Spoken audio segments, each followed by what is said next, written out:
Bapak, Ibu, serta Kalanamita sekalian, kami mengucapkan selamat datang dan selamat bergabung di kelas Pariyati Sasana hari ini, Minggu 7 Desember 2025 yang disiarkan secara langsung dari Dhammasala Dhamawihari Buddhist Studies. Izinkan saya, Luciana, untuk memandu kelas Pariyati Sasana pada pagi hari ini. Senang sekali pada pagi hari ini kita semua dapat berkumpul bersama untuk melakukan rangkaian kebajikan, diantaranya dengan pembacaan parita, dilanjutkan dengan permohonan Tisarana dan Pancasila, mendengarkan Damai Desana, Dana Parami, dan ditutup dengan pelimpahan jasa. Selanjutnya, Kalanamita, mari kita mempersiapkan batin yang penuh pemahaman dan penuh sukacita agar kebajikan yang akan kita lakukan merupakan kebajikan yang 3 akar dan superior yang bisa menjadi pendukung kuat untuk pencapaian maga, phala, dan nibbana. Pada kelas Pariyati Sasana pagi hari ini, Sedo Keminda akan membabarkan asal mula Theravada bagian ke-7. Sambil menunggu Kalanamita lainnya untuk turut bergabung bersama kita, izinkan kami untuk membacakan beberapa pengumuman. Pengumuman yang pertama, libur semester ganjil DBS akan dimulai 2 minggu mendatang, yaitu mulai tanggal 21 Desember 2025, sehingga di minggu depan, tanggal 14 Desember, merupakan kelas Pariyati Sasana terakhir di semester ini. Kelas Pariyati Sasana dan kelas Sekolah Minggu Buddha Dhammanusari akan dimulai kembali pada semester baru tanggal 11 Januari 2026. Kemudian, dengan penuh sukacita, kami menyampaikan bahwa Sekolah Minggu Buddha SMB Dhammanusari DBS Cabang Surabaya membuka penerimaan siswa baru untuk kelas perdana Januari 2026 mendatang. Kelas yang dibuka terdiri dari 7 kelas, yaitu kelas Rahula, usia Batita, kelas Sada, usia PG hingga TK, kelas Wirya, usia SD kelas 1 hingga 3, kelas Sati, usia SD kelas 4 hingga 6, kelas Samadi, usia SMP kelas 1 hingga 2, kelas Panya, usia SMP kelas 3 hingga SMA kelas 1, dan kelas Dhammagawesi, usia SMA kelas 2 hingga 3. Dengan mengadopsi kurikulum pembelajaran dari Myanmar yang menyelaraskan akademik dan karakter, kelas yang dilengkapi dengan fasilitas lengkap dan nyaman dengan lingkungan belajar yang menyenangkan, SMB Dhammanusari menjadi pilihan paling tepat untuk menumbuh kembangkan nilai-nilai spiritual sejak dini bagi putra-putri Anda semua. Segera daftarkan putra-putri Anda ke Sekretariat DBS Surabaya di 0812 1999 2011. Sejalan dengan dibukanya DBS Surabaya ini, dukungan kebajikan Tawaradana masih dibuka dengan cara transfer ke BCA 6275191918 dengan kode transfer 98. DBS Surabaya adalah satu-satunya perwakilan DBS di Surabaya dalam bentuk cabang yang akan dibina langsung oleh Seale Parami dan didukung oleh Bapak Budiman Butopo selaku Dewan Pengawas DBS Surabaya dan Bapak Gondo Wibowo sebagai Ketua Yayasan. Tujuan utama berdirinya DBS Surabaya adalah perluasan jangkauan DBS Jakarta dalam mengokohkan Buddha Sasana dengan menyediakan pembelajaran kitab suci yang terstruktur dan sistematis, mulai dari pembelajaran tingkat sekolah minggu hingga kelas Pariyati Sasana, termasuk juga kelas Abhidhamma dan kelas Bahasa Pali. Seluruh program yang akan dijalankan di DBS Surabaya akan mencerminkan atau mirroring dengan program-program yang telah dijalankan di DBS Jakarta. Bagi Kalanamita yang memiliki semangat pelayanan untuk turut berkontribusi, baik sebagai bagian dari tim Wiwaca maupun sebagai fasilitator sekolah minggu, kami mengundang Anda untuk bergabung dan mendukung pengabdian luhur ini. Silakan menghubungi Bapak Gondo Wibowo melalui nomor HP yang tertera pada layar.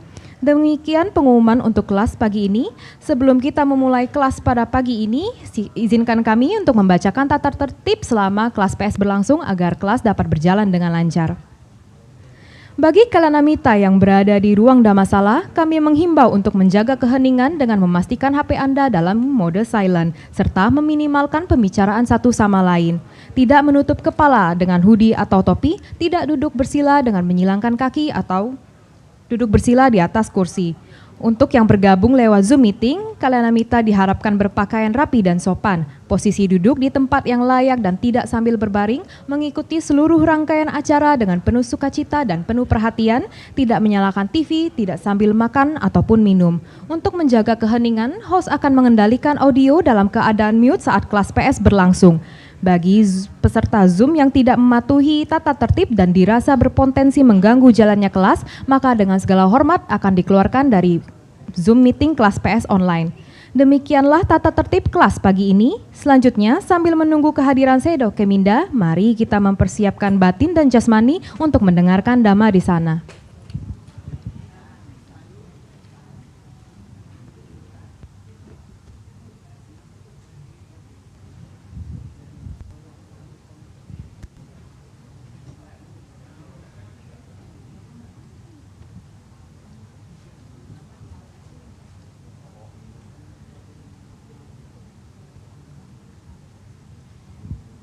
DBS memiliki perpustakaan yang terletak di Blok N2.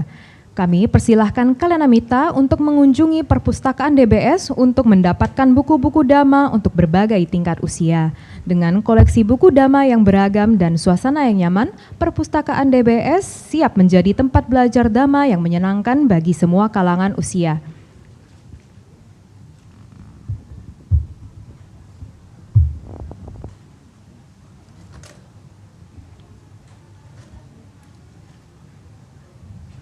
Jangan lupa untuk bergabung dalam WhatsApp Community Buddha Sasana Nugaha dan mengikuti sosial media DBS seperti Facebook, Instagram, maupun TikTok untuk mendapatkan segala informasi terbaru mengenai DBS. DBS juga menghimbau agar Kalenamita yang hadir di DBS membawa tempat makan dan minum sendiri dalam rangka Go Green dan mengurangi sampah plastik.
Kepada para Kalenamita, mari kita berdiri dan beranjali untuk menyambut kehadiran Sayadaw Keminda.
Wandami Seadau, selamat datang di kelas Pariyati Sasana pagi hari ini. Semoga Seadau dalam keadaan sehat, damai, dan bahagia. Kepada Kalanamita, dipersilahkan untuk duduk kembali.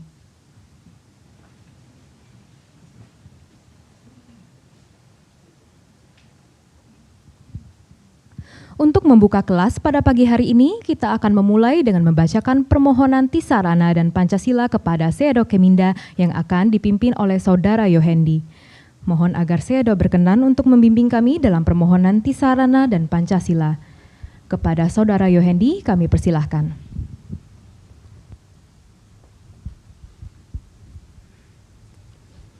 Selamat pagi Bapak Ibu dan Upasaka-Upasika. Mari kita bersama-sama memohon tuntunan Tisarana dan Pancasila kepada Seado Keminda. Bante o kasa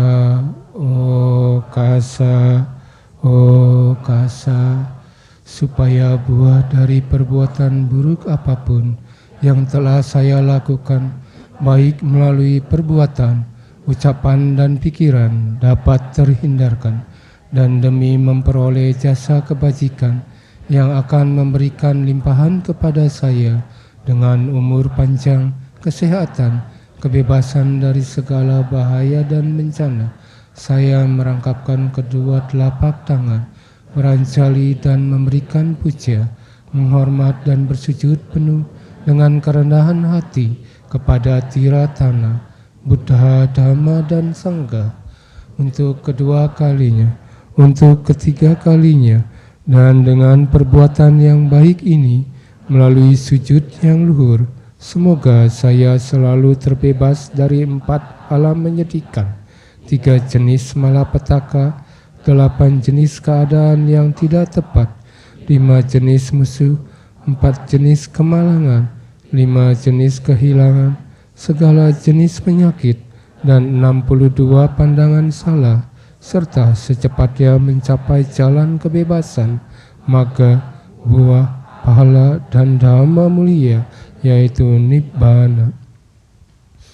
Ahang bhante tisaranena saha Pancasilang hamang yacami anugahang katwa silang deta me bhante dutiyampi ahang bhante tisaranena saha Pancasilang hamang yacami anugahang katwa silang deta me bhante tatiyampi ahang bhante tisaranena saha Pancasilang hamang yacami anugahang katwa silang deta me bhante. Ya mahang wadami tang watida. Namo tassa bhagavato arahato sama sambuddhassa. Namo tassa bhagavato arahato sama sambuddhassa. Namo tassa bhagavato arahato sama sambuddhassa. Namo tassa bhagavato arahato sama sambuddhassa. Buddhang saranang gacchami, dhammang saranang gacchami, sanghang saranang gacchami. 3 kali. Buddhang saranang gacchami, dhammang saranang gacchami, sanghang saranang gacchami. Dutiyampi Buddhang saranang gacchami, dutiyampi dhammang saranang gacchami, Dutiyampi sanghang saranang gacchami. Tatiyampi buddhang saranang gacchami. Tatiyampi dhammang saranang gacchami. Tatiyampi sanghang saranang gacchami. Di sarana gamanang paripurnang Bante. Panati pata wera manisika padang samadhiyami. Panati pata weramani sikkhapada samadhiyami. Adinadana wera manisika padang samadhiyami. Adinadana weramani sikkhapada samadhiyami. Kame sumicacara wera manisika padang samadhiyami. Kame sumicacara weramani sikkhapada samadhiyami. Musawada wera manisika padang samadhiyami. Musawada weramani sikkhapada samadhiyami. Surame raya majak pamadadahana wera manisika padang samadhiyami.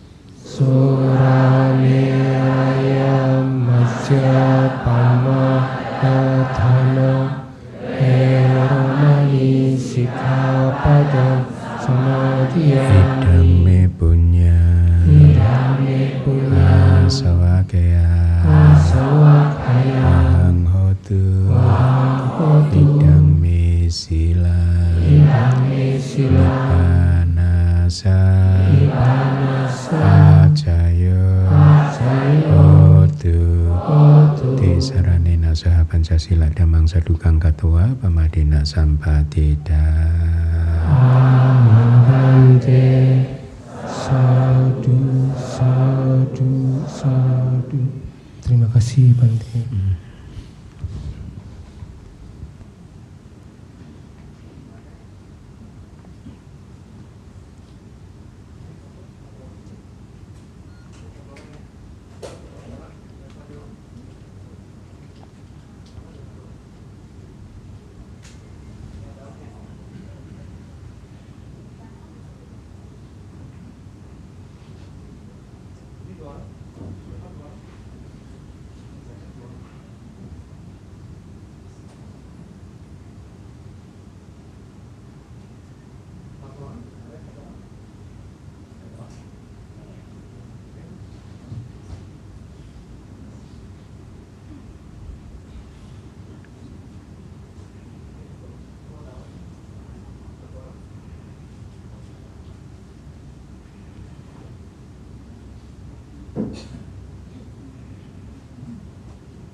Baik, sebelum kita memulai kelas pada pagi hari ini, mari kita bersama-sama memberikan penghormatan kepada Guru Agung kita dengan mengucapkan Namo Tassa 3 kali.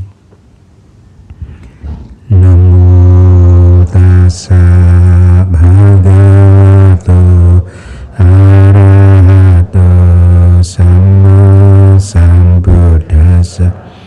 Namo Tassa Bhagavato Arahato Sama Sambuddhassa. Namo Tassa Bhagavato Arahato Sama Sambuddhassa. Baik Suki Hontu, para upasaka dan upasika sekalian, semoga Anda semua dalam keadaan yang baik, sehat, damai, dan bahagia. Hari ini hari Minggu tanggal 7 Desember 2025, kita bertemu kembali di kelas Pariyatisa Sana, also known as kelas kajian kitab suci. Kelas pada pagi hari ini akan menjadi kelas terakhir untuk topik asal mula Theravada, dan minggu depan kita akan mulai topik yang baru, yaitu Brahma Jala Sutta. Ya, kalau Anda yang suka membaca sutta, mungkin Anda bisa baca dulu di internet. Ya, selama ini sih saya sejak dulu memakai terjemahan dari Bhikkhu Bodhi, dan ada upasaka Singapura itu bagus terjemahannya, namanya Brother Piyatan. Anda nanti bisa googling, Piyatan, itu bagus. Saya kadang berpikir kenapa beliau nggak menerjemahkan kitab komentarnya secara lengkap gitu ya, karena bahasa Inggris dia bagus, kemudian juga skill palinya dia bagus, walaupun dalam banyak hal, misalkan kayak terjemahan Brahma Jala Sutta, saya dan dia berbeda. Ya, berbeda, approach-nya berbeda, tapi maknanya sih tetap sama, cuman grammatically secara tata bahasa approach kami berbeda. Jadi minggu depan Anda udah bisa ngelihat terjemahan saya itu seperti apa gitu. Tapi overall sih beliau bagus sih terjemahannya. Ya, dia banyak menerjemahkan sutta sih, dan sering mengutip poin-poin penting di kata-kata di kitab komentar. Yaitu tadi, hanya sayangnya dia tidak menerjemahkan secara lengkap gitu. Baik, sebelum saya memulai materi kelas, menyampaikan materi kelas pagi hari ini, saya ingin sampaikan kabar yang cukup membuat kita tercengang, khususnya saya. Beberapa waktu yang lalu saya membaca katanya IQ rata-rata orang Indonesia itu, tadi saya konfirmasi ke AI itu, jadi IQ rata-rata orang Indonesia pada tahun lalu 2024 itu 78,49. For your information, IQ gorila itu berada di kisaran 70 sampai 90. Artinya kalau data ini benar, berarti IQ rata-rata orang Indonesia itu udah berada di level gorila. Jadi ini mencengangkan saya gitu, dan sering sebenarnya ini, kalau ini benar berarti hanya mengkonfirmasi apa yang sudah saya rasakan sejak bertahun-tahun yang lalu, bahwa orang kita ini sudah mulai kehilangan jati dirinya, budaya-budaya asli yang sangat indah, sangat halus, mengedepankan tenggang rasa, mengedepankan kebijaksanaan, mengedepankan kewelas asihan, sudah mulai tergerus ya. Bahkan kalau di Jawa ya, itu kalau di Semarang saja udah banyak anak-anak kecil yang berbahasa Inggris dan berbahasa Indonesia, dan walaupun itu tidak salah sebenarnya, yang salah adalah kemudian bahwa mereka nggak bisa berbahasa Jawa yang halus gitu.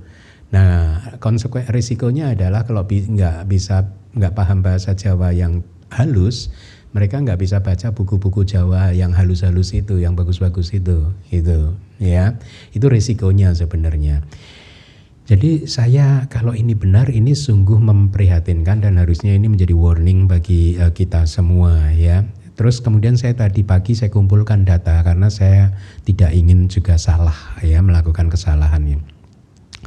Jadi saya ulangi lagi, tahun lalu IQ rata-rata kita 78,49, dan saya dengar tahun ini udah turun 2 poin. Saya dengar ya, tapi saya tadi karena nggak punya waktu, saya nggak cari yang tahun ini gitu, yang tahun 25 ini kan udah mau habis kan.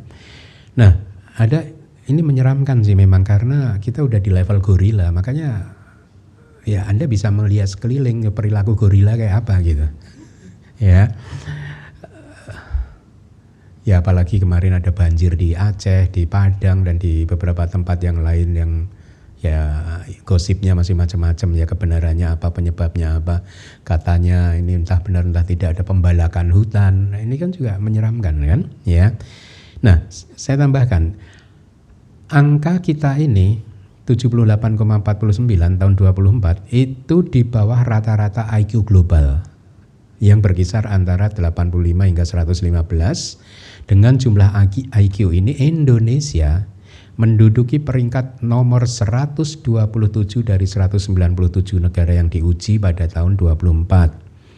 Skor rata-rata IQ Indonesia ini bahkan kalah dari sejumlah negara lain di Asia Tenggara seperti Laos. Bayangkan, Laos itu negaranya kecil ya, maaf ya. Waktu saya tahun 2000 berlatih di sana itu, saya berlatih di pinggir Sungai Mekong itu, wihara hutannya itu kan seberangnya Laos. Menurut saya Laos harusnya di bawah kita gitu, tapi ternyata kita di bawah Laos dalam hal IQ ya. Di bawah Filipina, Brunei, Darussalam. Selain itu juga tentu di bawah Malaysia, Thailand, Vietnam, Myanmar bahkan. Myanmar itu IQ-nya 91,18 rata-ratanya. Dan Kamboja. Bayangin kita di bawah itu loh IQ-nya loh. Ya. Makanya ini saya katakan ini sebagai warning ya, bagi kita untuk segera sadar tentang ada kesalahan dari kita. Ya, karena harusnya orang Indonesia itu IQ-nya nggak serendah itu, dalam arti kita kan punya sejarah yang gilang gemilang di masa lalu. Ya toh? Punya kerajaan Sriwijaya, punya kerajaan Majapahit, punya Borobudur, itu nggak mungkin dikerjakan oleh IQ gorila, nggak mungkin gitu ya.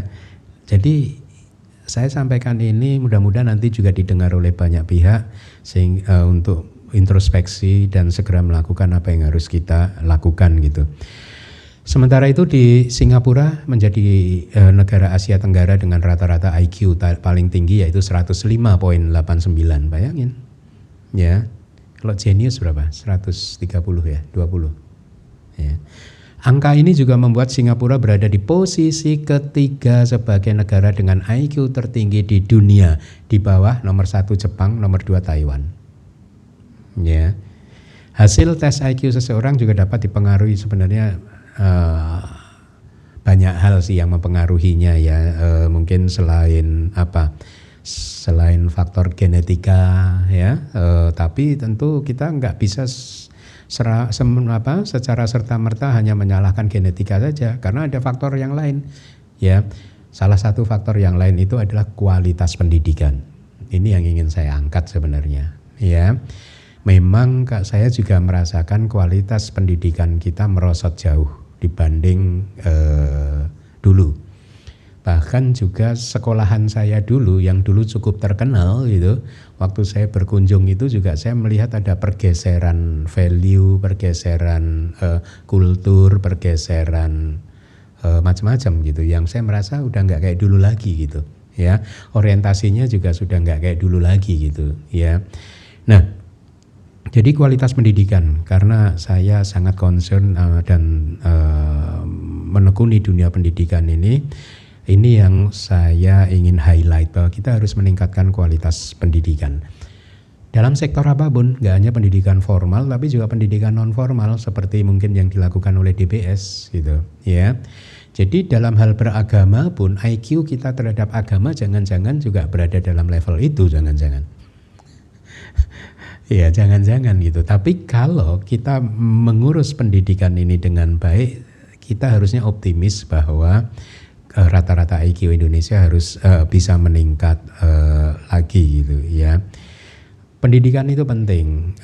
Kalau saya membaca banyak sejarah buku, sejarah bagaimana Jepang bisa menjadi seperti ini, Korea, kemudian juga Singapura bisa dalam waktu yang singkat, termasuk mungkin Tiongkok, ya, dalam waktu yang singkat bisa menjadi negara yang seperti ini gitu, yang hebat begitu. Saya rasa kontribusi dari pendidikan memegang peranan yang penting kan, ya toh. Itu bagaimana dulu misalkan yang saya baca sejarah Singapura itu, dari awal Lee Kuan Yew mengirim anak mudanya untuk sekolah di Eropa gitu ya, dan lain sebagainya. Saya rasa Jepang juga melakukan hal yang sama, Korea Selatan juga melakukan hal yang sama, Tiongkok juga melakukan hal yang sama gitu.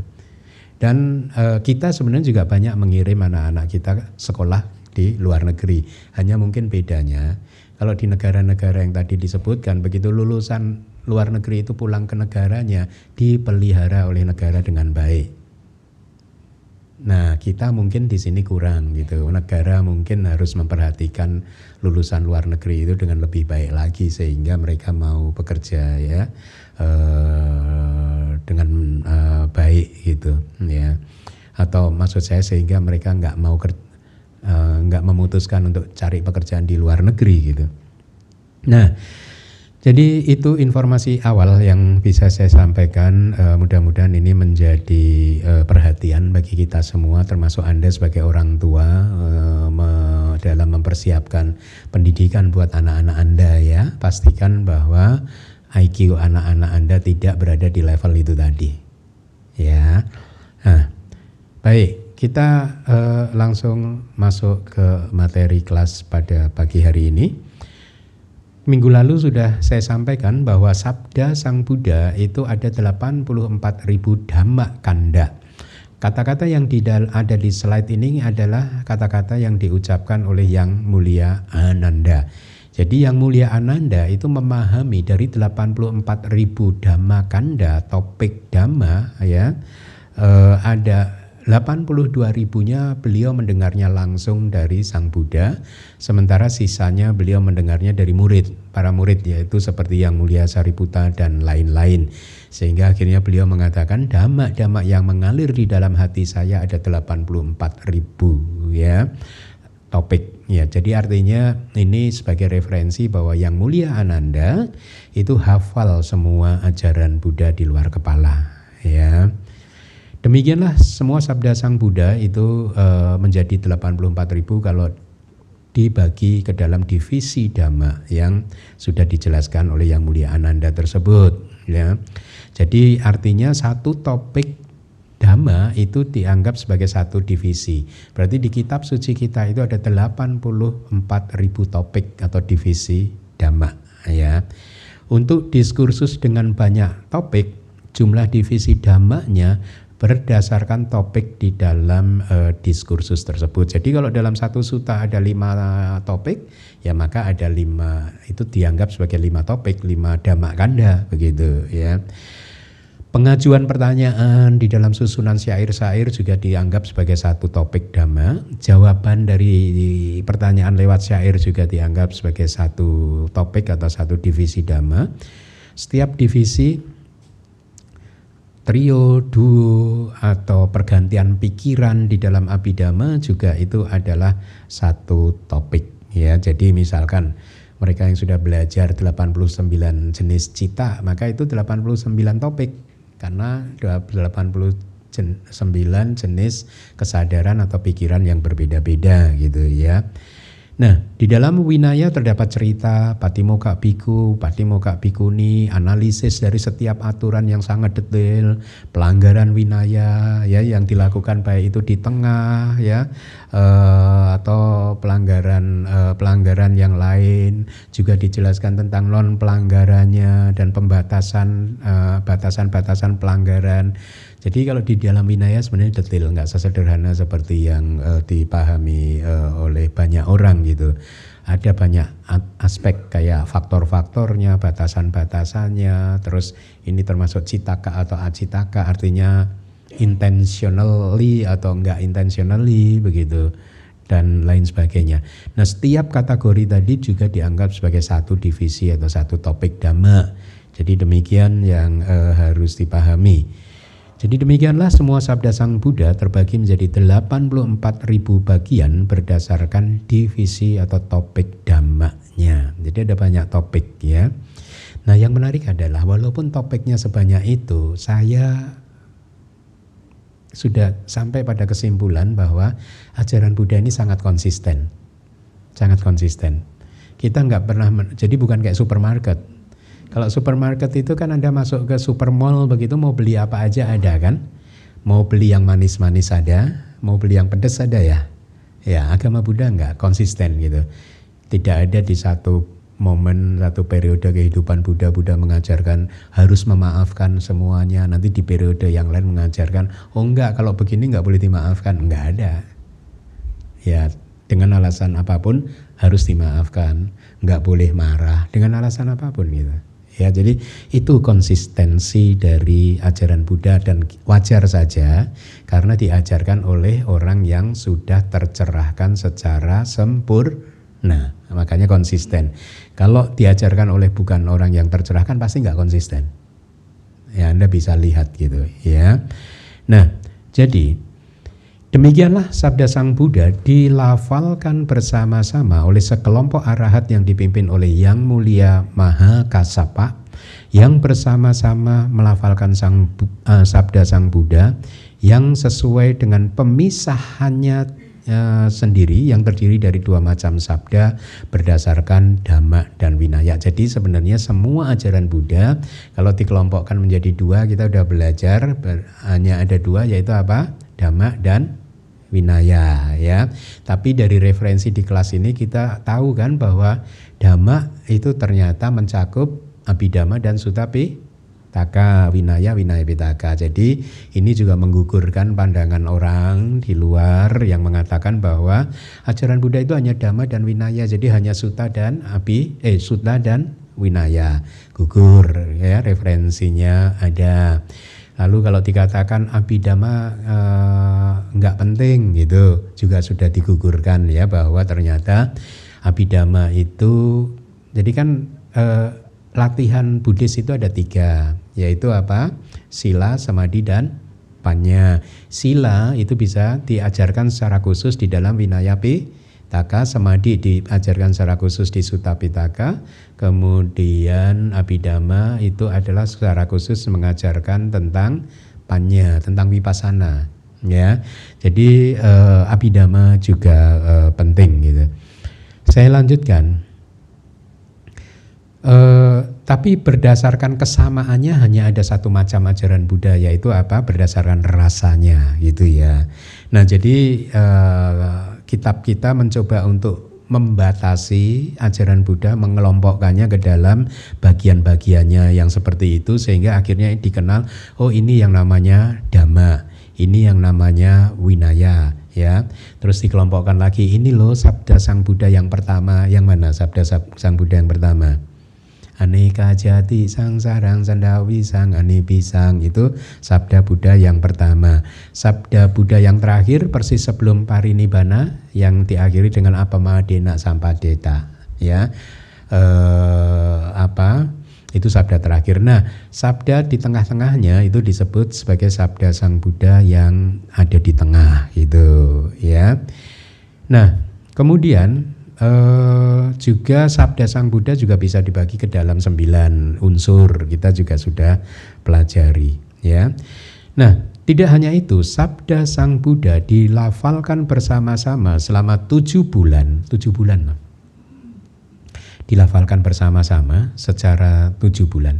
Jadi yang kita sebut sebagai konsili, yang kemudian saya revisi perbaiki menjadi Dewan Buddhis, itu memang sebenarnya berasal dari kata Pali Sanggayana, yang artinya Gayana itu kayak singing sebenarnya, kayak reciting gitu.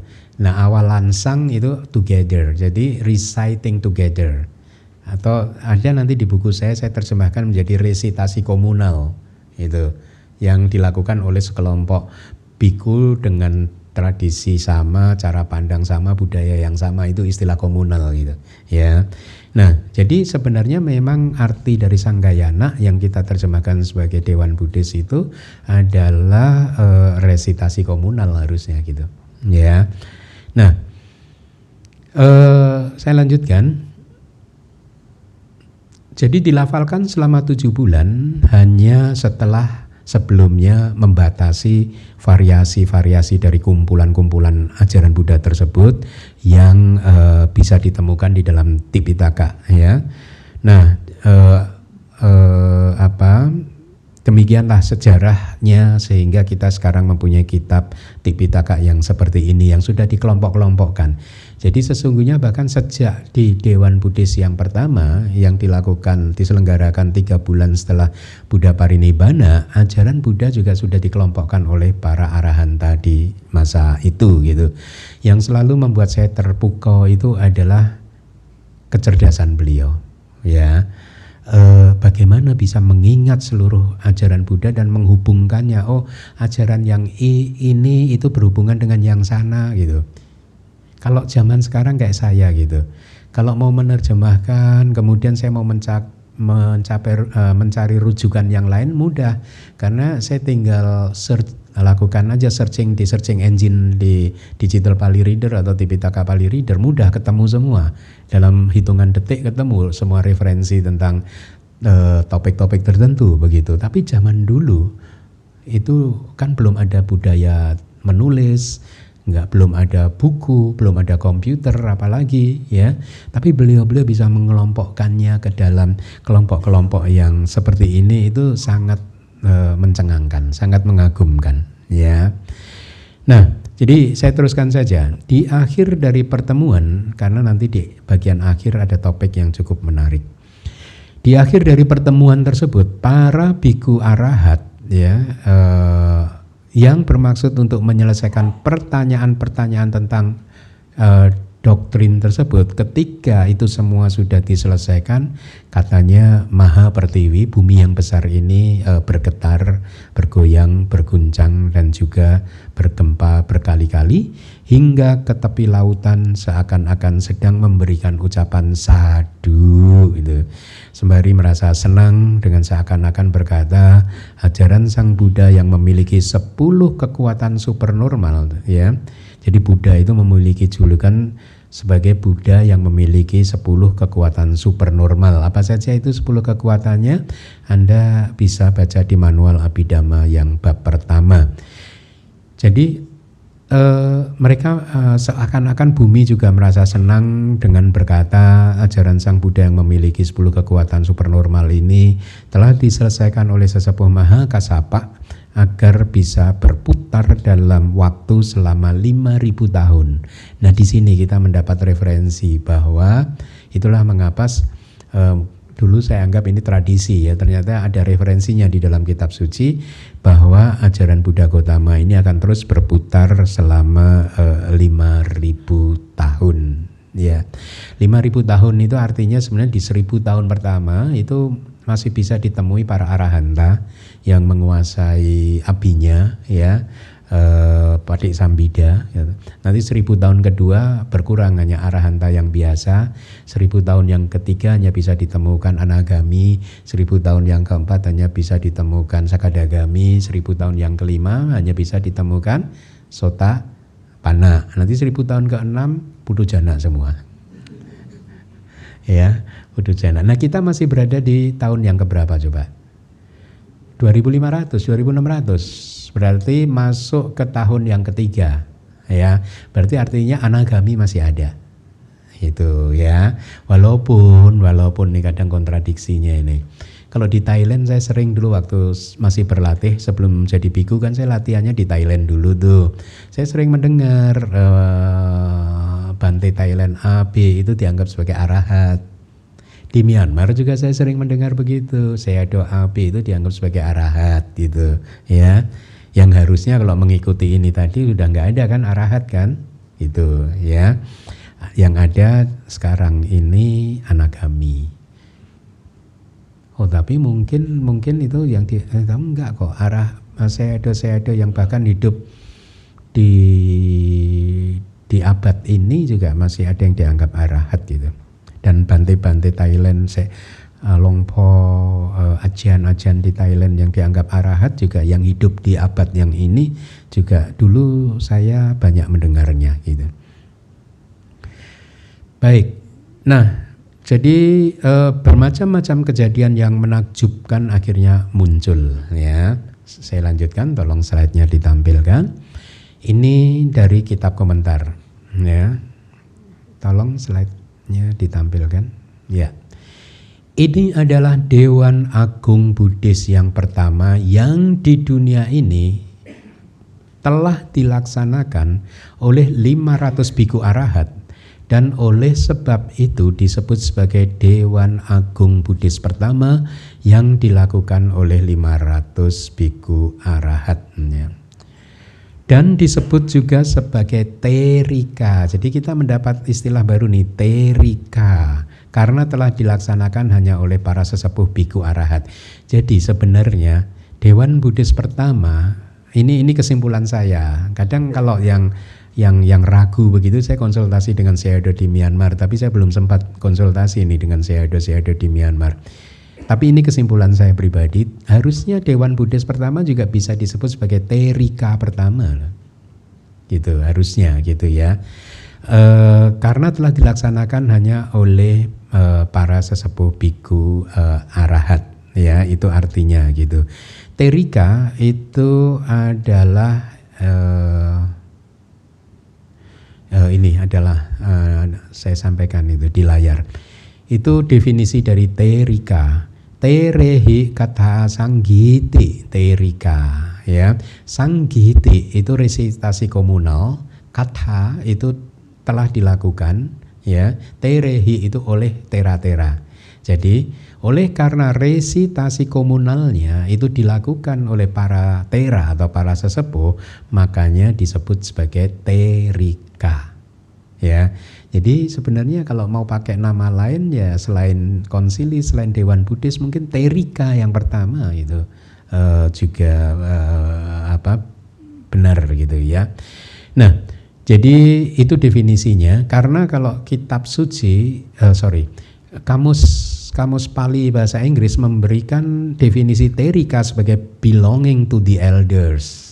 Nah, ini sekaligus saya mendapat kesempatan untuk menyampaikan bahwa menurut saya kamus Pali Inggris itu masih juga jauh dari sempurna. Kenapa? Salah satu poin yang mencolok adalah saya merasakan term-termnya itu banyak yang, maaf dengan segala hormat saya, itu dipengaruhi oleh background dari orang-orang. Ini kan kamus ini kalau nggak salah mulai dibikin mungkin abad lalu ya, tahun 1800-an atau awal 1900-an. Yang saya tahu dulu yang banyak terlibat itu Pali Text Society.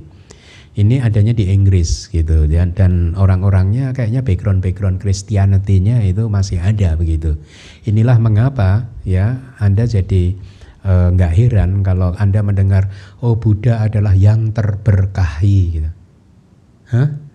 Yang memberkahi Buddha siapa coba? Kan Anda sering mendengarkan Sang Bhagawa yang terberkahi, karena mereka mengikuti terjemahan Bule. Bule menerjemahkan Bhagawa sebagai the blessed one. Ya, dan ini dugaan saya karena dipengaruhi oleh Christianity gitu. Nanti ada tuh kata Pali kayak Samanagata itu Pali, itu diterjemahkannya sebagai dikaruniai. Itu kira-kira kalau bahasa Indonesianya itu. Ada banyak yang saya temukan di mana kamus kita sebenarnya, kamus Pali Inggris tidak memuaskan dalam konteks bahwa masih banyak menggunakan term-term yang dipengaruhi oleh budaya di luar Buddhism begitu ya, termasuk orang Indonesia akhirnya latah menyebut Sanggayana yang pertama tadi, Dewan Buddhis yang pertama sebagai apa? Konsili. Nah, Anda baca di kamus besar tuh konsili apa gitu ya. Nah, jadi terika kalau di kamus diterjemahkan menjadi belonging to the elders, tetapi saya lebih cocok menggunakan definisi yang diberikan di kitab suci, yaitu terehi kata sanggiti terika. Artinya resitasi komunal yang dilakukan oleh para tera itu disebut sebagai terika. Itu lebih benar ya. Nah, kembali tentang hal yang harus diluruskan, saya ulangi lagi arti dari Theravada. Saya sudah sampaikan ya, di dunia ini bahkan di Indonesia itu rata-rata orang memahami kata Theravada itu artinya adalah ajaran dari para sepuh atau ajaran dari para tera. Ya, salah ya, itu sudah saya cross pakai merah. doktrin para sesepuh atau doktrin para tera. Yang benar adalah deklarasi dari para tera atau pernyataan dari para tera atau penegasan dari para tera atau klaim dari para tera. Ini kalau mengikuti kamusnya yang saya setuju gitu ya. Karena pemisahan dari kata tera wada itu adalah tera plus wada. Tera artinya sesepuh, wada artinya memang benar bisa doktrin, tapi juga bisa deklarasi, pernyataan, penegasan, klaim dan lain sebagainya. Jadi itu ya. Nah, saya juga di kelas yang lalu mengatakan bahwa Theravada itu berasal dari unbroken lineage sejak zaman Buddha, sangganya ya. Dan kalaupun disanggah bahwa enggak, kata Theravada itu sebenarnya muncul baru 200 tahun setelah Buddha Parinibbana. Oh iya mungkin ya, saya nggak tahu, mungkin kalau itu anggap saja benar. Tapi menurut saya itu hanya bungkusnya saja yang lahirnya 200 tahun setelah Buddha Parinibbana, tetapi isinya dari Theravada itu isinya langsung dari Buddha. Ya, jadi bungkus sih boleh apa saja. Anda boleh memanggil mawar dengan nama apa saja kan gitu kan. Tapi ya mawar itu ya kayak gitu itu. Ada harumnya, ada durinya. Saya lanjutkan ya. Sekarang ini saya ingin menyampaikan bukti kenapa isi atau ajaran Theravada yang sekarang ini adalah ajaran juga Buddha yang diajarkan di masa beliau masih hidup, yang kemudian distempel oleh para tera di Dewan Buddhis yang pertama, karena di dalam kitab kita menyebutkan bahwa semua Vinaya Pitaka, Sutta Pitaka, Abhidhamma Pitaka yang disebutkan di sana itu masih ada sampai hari ini, dan ini yang juga sedang saya terjemahkan terus begitu. Saya udah cek semuanya masih ada gitu ya. Walaupun di zaman sekarang ada penambahan kayak mungkin Milinda Panya gitu, tapi itu adalah nanti kita bisa membahasnya di forum yang berbeda gitu. Saya sampaikan saja salah satu referensi di Vinaya Pitaka karena ada yang menarik gitu ya. Tata, Padama, Sanggiti yang Sanggitanca dan seterusnya. Itu saya terjemahkan langsung saja ya. Tata itu berarti di antara tiga pitaka tersebut ya. Samodane tuwasababi, setelah mengorganize semua sabda Sang Buddha, baik yang dilantunkan, dilafalkan di Dewan Buddhis itu ataupun tidak, maka ini adalah Vinaya Pitaka. Jadi lihat, baik yang dilantunkan atau tidak. Nah, kok ada yang tidak dilantunkan tapi dimasukkan dalam Vinaya? Ya, yang tidak dilantunkan dimasukkan ke dalam kitab komentar. Makanya ada definisi di dalam kitab suci kita. Pariyatiti te pitakang Buddha wacanang Sadakata Pali, yang disebut kitab suci agama Buddha adalah semua Buddha wacana yang ada di Pali. Pali itu ada di Tripitaka, Satakata bersama dengan kitab komentarnya ya. Itu adalah Buddha wacana yang bisa dikelompokkan te pitakang, yang terdiri dari 3 keranjang. Nah, 3 keranjang itu tidak hanya pitaka saja, tetapi juga komentarnya. Jadi ada banyak referensi yang mengatakan bahwa Buddha wacana atau wacana Buddha atau kata-kata Buddha itu adalah Tripitaka beserta dengan komentarnya ya. Saya lanjutkan lagi terjemahannya.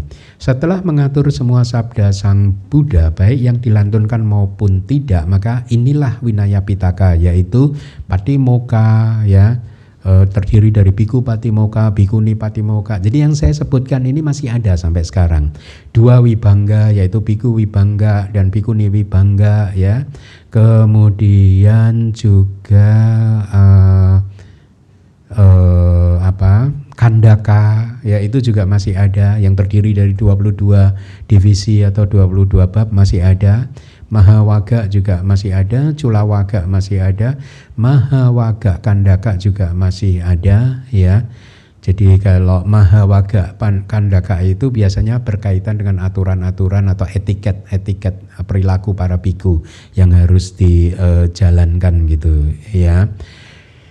Nah, juga di dalam Mahawagga Kandaka ini juga terdapat sutta yang bercerita tentang proses penerangan sempurna Sang Buddha, pemutaran roda dhamma dan seterusnya. Ya, jadi sekali lagi saya menyebutkan nama-nama buku tersebut semata-mata untuk meyakinkan Anda bahwa apa yang dipelajari oleh Theravada di zaman sekarang dan dipraktekkan oleh Theravada itu berasal dari Buddha, berasal dari bahkan ini yang ajaran Buddha yang sudah dikumpulkan di Dewan Buddhis yang pertama gitu ya.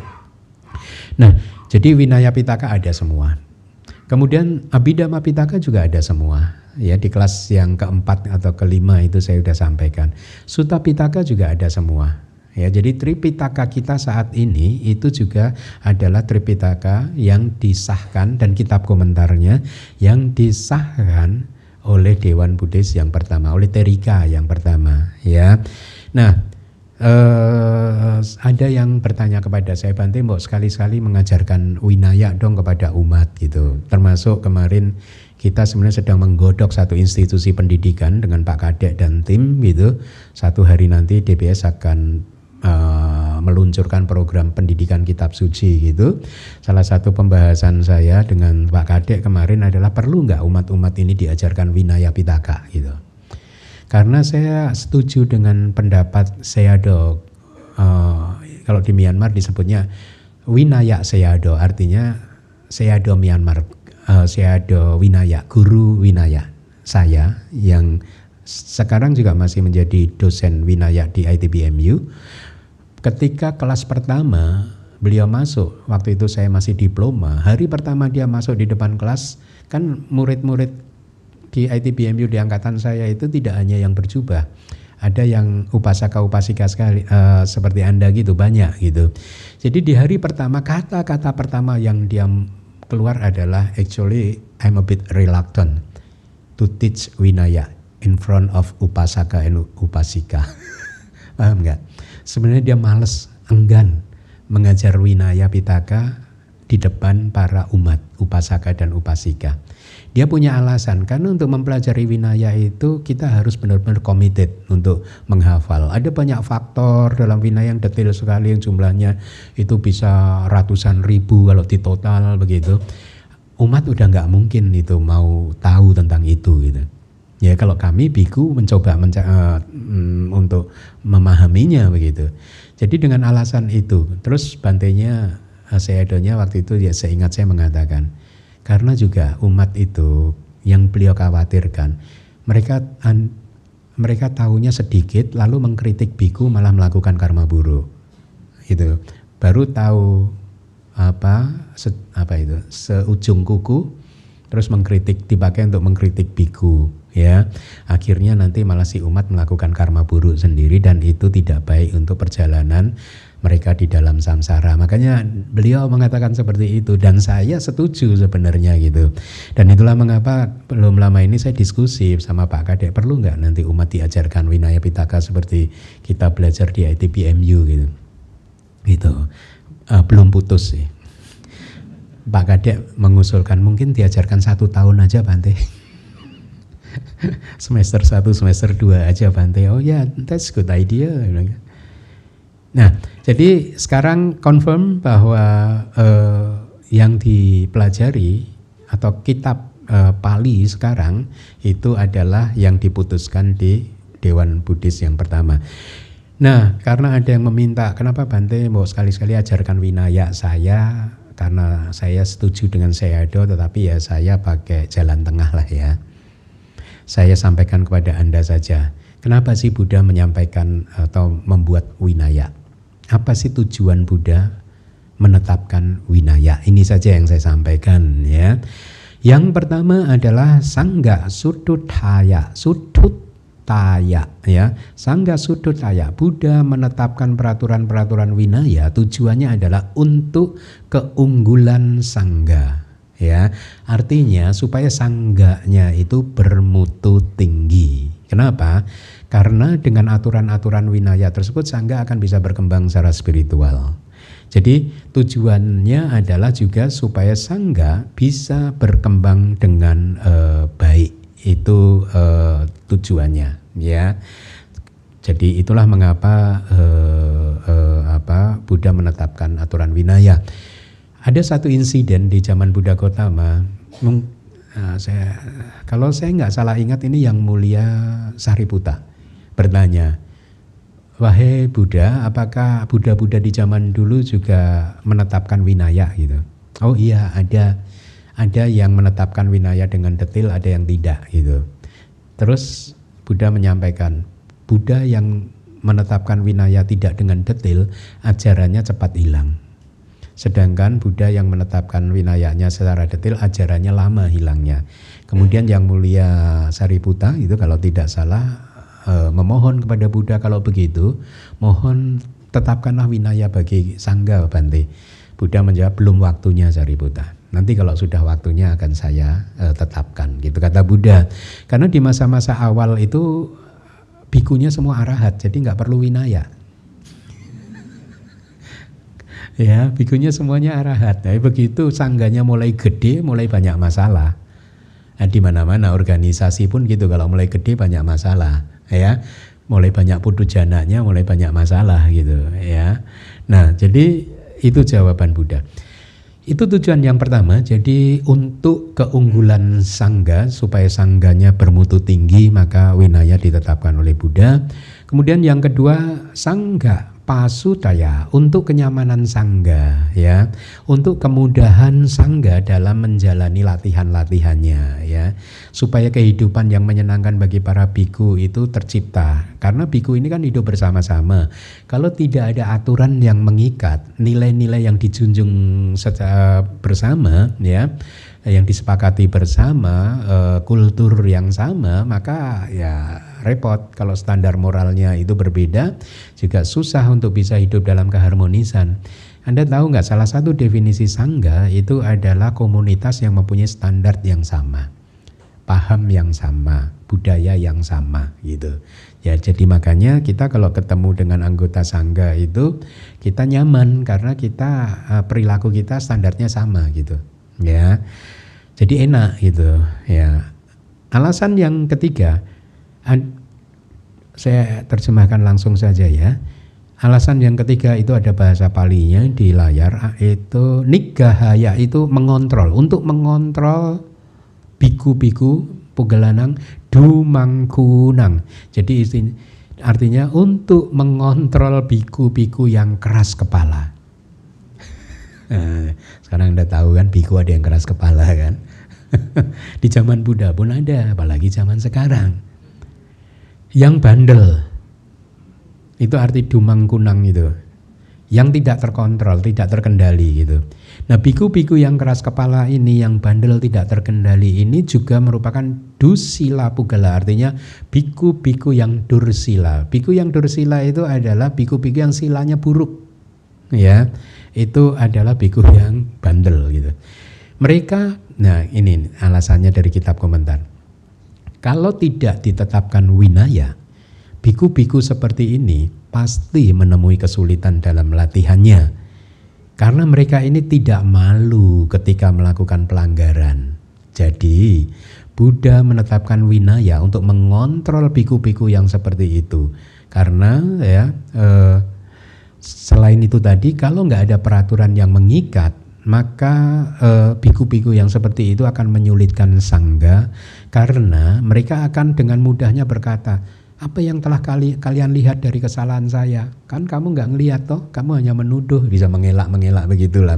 Ya, kami ini melanggar apa? Gitu. Kalau nggak ada aturannya, gitu. Ya, apa yang telah kami lakukan, apa yang telah kalian lakukan juga, apa yang telah kalian dengar tentang kami, gitu. Jadi mereka bisa mendebat seperti itu. Tapi begitu ada aturan main, kalau sudah mau jadi biku, aturan mainnya begini nih. Ada 227 peraturan yang harus dipenuhi dan harus membaca semua kitab Winaya Pitaka karena detailnya ada di sana, gitu. Jadi kalau ada biku-biku yang keras kepala seperti ini, tinggal kita tunjukkan, oh kamu melanggar Sangga Disesa nomor 5 misalkan, gitu. Peraturan Sangga Disesa nomor 5, atau kamu melanggar Pacitya nomor sekian, gitu. Udah mudah, gitu ya. Nah, biasanya memang ada sidang sangga sih. Biku yang dituduh melakukan pelanggaran juga berhak untuk membela diri sih. Ya. Nah, jadi mereka akan terus menyangkal perilaku buruknya itu kalau nggak ada winaya, ya. Tapi ketika ada peraturan-peraturan pelatihan, maka sangga akan mengekang mereka dengan dhamma dan winaya yang merupakan ajaran Buddha atau ajaran guru, dengan memperlihatkan kepada mereka peraturan-peraturan pelatihan yang telah ditetapkan oleh Sang Buddha dan yang sudah mereka langgar gitu. Jadi itulah alasan ditetapkannya winaya oleh Sang Buddha, yaitu apa? Untuk mengontrol biku-biku yang bandel, yang keras kepala, ya. Kemudian alasan yang keempat, P salahanang biku nang pasu wiharaya, untuk kehidupan yang nyaman bagi para biku yang berperilaku baik. Kalau yang alasan yang ketiga tadi kan untuk mengontrol biku yang keras kepala, alasan yang keempat untuk kehidupan yang nyaman bagi para biku yang berperilaku baik, ya, jujur dan lain sebagainya. Kalau tidak ada winaya, maka biku-biku yang berperilaku baik, jujur, tidak tahu batasan antara mana yang harus dilakukan dan mana yang tidak harus dilakukan, atau mana yang merupakan perbuatan yang tercela dan mana yang tidak. Ya sama kan dengan Anda kan? Ya toh, Anda kalau nggak ada Pancasila, coba bayangkan, enak nggak? Pintu apa ya? Double kebukanya. Sudah pintu apaya kebuka kalau nggak ada Pancasila, dalam apayanya ada blower yang nyedot Anda. Kalau Anda nggak punya, kalau nggak ada winaya, nggak ada ini, Anda nggak tahu. Oh ini ternyata perilaku yang buruk. Oh ternyata panatipata itu karma buruk, Anda nggak tahu. Oh ternyata mengambil barang milik orang lain tanpa izin itu karma buruk, Anda nggak tahu kan? Nah sama, winaya juga ditetapkan seperti itu demi kenyamanan biku yang baik. Biku atau Anda manusia yang baik, ya, walaupun pada dasarnya hati Anda baik, tapi kalau Anda nggak berpengetahuan, Anda akan sering melakukan kesalahan. Setuju? Ya, biku yang baik kalau tidak ada winaya, tetap saja dia nggak tahu mana yang boleh dan mana yang tidak boleh dilakukan, mana yang tercela dan mana yang tidak tercela. Sama seperti Anda. Anda pada dasarnya sebenarnya hatinya baik, tapi karena nggak pernah ketemu kitab suci, akhirnya bandel, keras kepala, tidak terkendali, ya. Nah makanya harus belajar, ya, mempelajari kitab suci supaya Anda tahu batasan-batasannya, mana yang boleh, mana yang tidak, mana yang baik, mana yang buruk, mana yang tercela, mana yang tidak. Itu kan ada di dalam kitab suci kita, ya. Nah saya lanjutkan. Dengan alasan itu, Sang Buddha mengatur peraturan-peraturan pelatihan bagi para biku yang baik tersebut demi kenyamanan mereka. Ketika para biku yang dursila itu silanya buruk, dikendalikan, maka tidak akan ada kesusahan atau tidak akan ada bahaya dalam konteks apaya, ya. Dan oleh karena itu, biku-biku yang baik pun juga bisa hidup nyaman. Bayangkan, ini kan konteksnya biku yang baik tapi hidup dikelilingi oleh biku yang bandel. Ya bisa menimbulkan bahaya biku yang bandelnya itu. Ingat nggak bahwa Buddha kan mengajarkan bahwa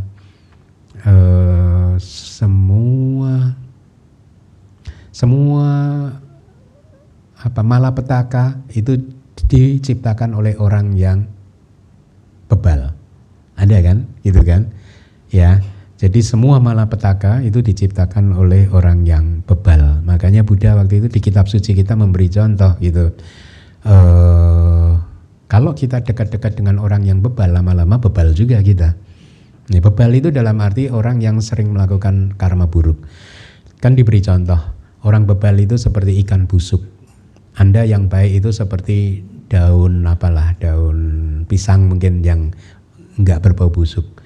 Tapi daun pisangnya dipakai untuk membungkus ikan yang busuk. Lama-lama si daun pisang juga baunya busuk. Nah demikian itu perumpamaannya ketika Anda berdekatan atau hidup di lingkungan yang kebanyakan adalah orang-orang yang bebal. Lama-lama Anda akan busuk juga. Ya, sama biku juga begitu. Kalau nggak ada winaya, biku yang baik jadi nanti busuk juga.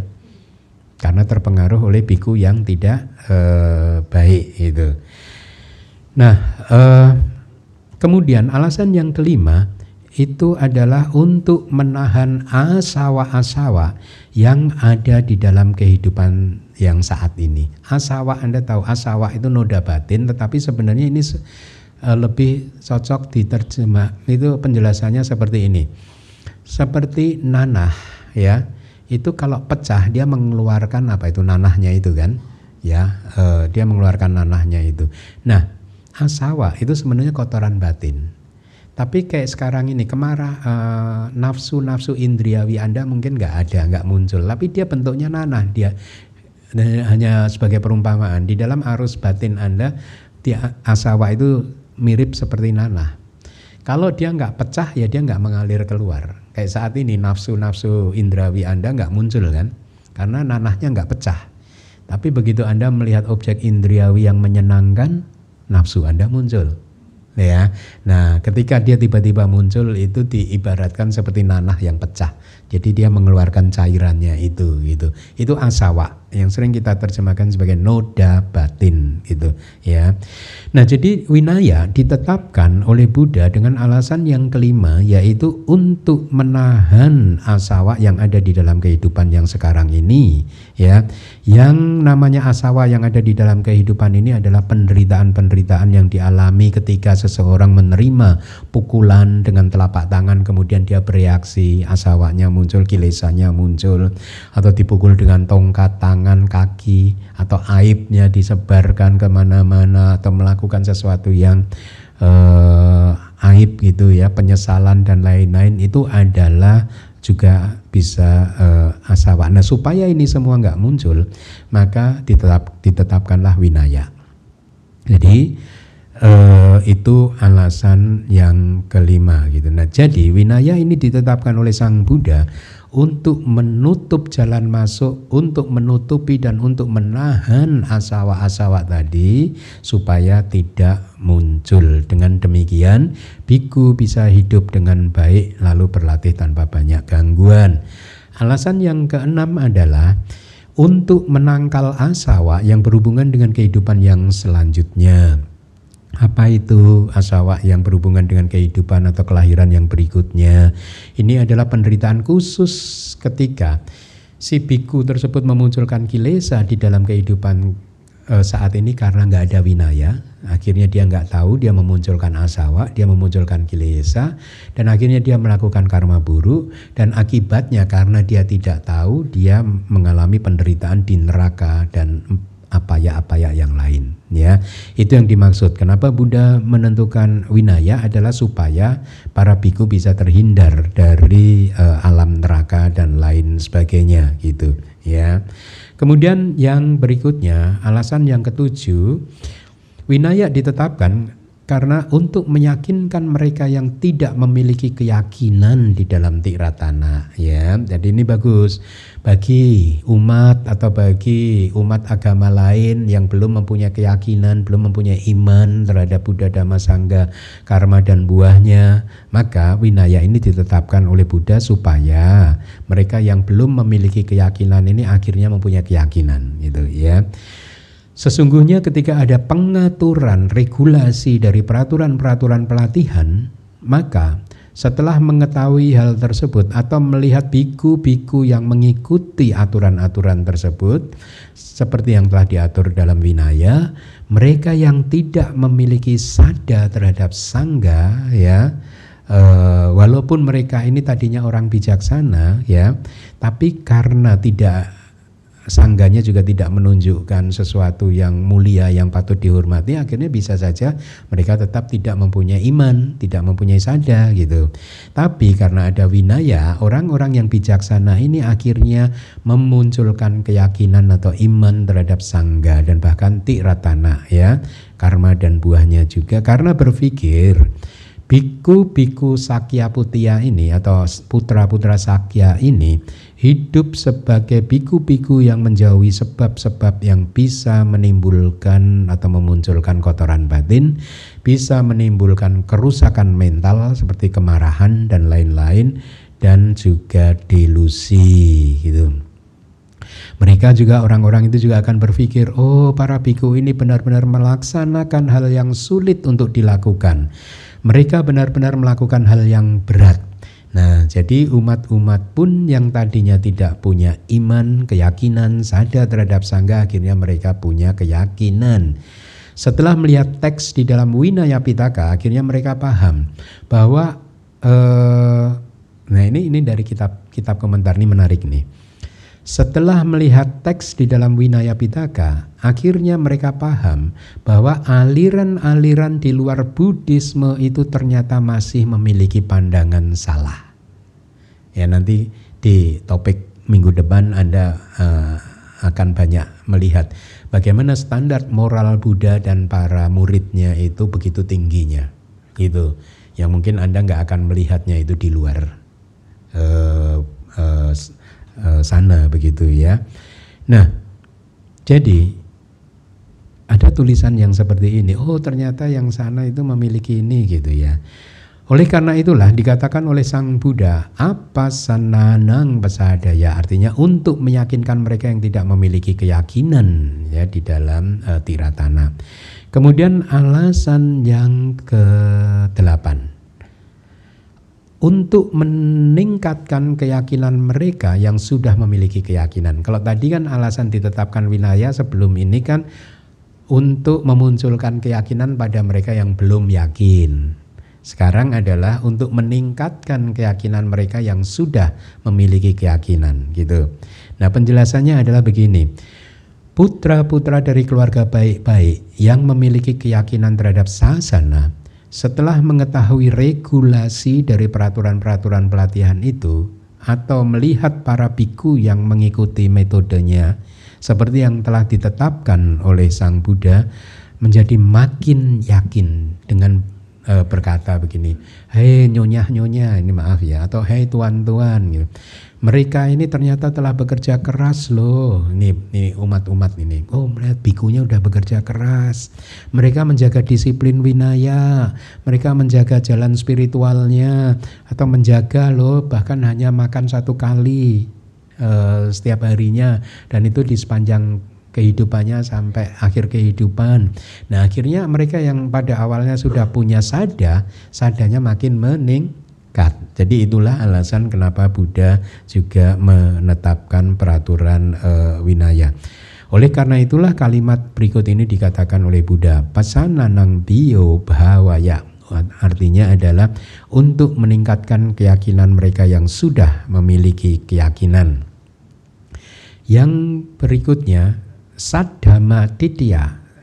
Buddha menetapkan peraturan winaya demi umur panjangnya doktrin yang benar, ya, saddhamma atau dhamma yang sejati. Ya, jadi demi umur panjangnya dhamma yang sejati. Nah, berkaitan dengan itu ada 3 jenis dhamma yang sejati, yaitu yang pertama pariyati saddhamma. Ya, ikuti saya. Pariyati saddhamma, dhamma sejati yang harus dipelajari. Pati-pati saddhamma, dhamma sejati yang harus dipraktekkan. Adhigama saddhamma, dhamma sejati yang harus dicapai atau ditembus. Nah, pariyati saddhamma juga bisa diartikan selain dhamma sejati yang harus dipelajari, bisa juga diartikan sebagai aspek tekstual dari dhamma yang sejati. Jadi ini sisi tekstualnya, kitab sucinya pariyati itu ya, tekstual gitu ya. Jadi semua wacana Sang Buddha yang telah dikumpulkan di dalam Tipitaka dinamakan pariyati saddhamma. Yang kedua, pati-pati saddhamma itu adalah 13 praktek pertapaan ya, Cuddasakandaka Watani itu 13 dutangga itu adalah praktek 13 jenis praktek pertapaan yang secara sukarela, artinya biku boleh melaksanakan, boleh juga tidak di dalam Buddhisme Theravada yang dirancang untuk membantu para biku ya dalam mengatasi atau menundukkan keinginan-keinginannya, keterikatan-keterikatannya dan kotoran-kotoran batinnya, serta menumbuhkan kesederhanaan, kepuasan dan fokus yang mendalam. Misalnya ada biku yang bertekad hanya mengenakan jubah dari kain bekas, ada kan? Itu nama palinya pangsukulika enggak gitu ya. Kemudian ada lagi biku yang memiliki dan menggunakan hanya 3 jubah. Ini voluntarily aja, secara sukarela saja, tidak wajib juga. Ada juga biku yang hanya memakan makanan yang dikumpulkan saat berpindah patah gitu. Jadi hanya ada biku yang makannya dari hasil pindah patah saja gitu ya.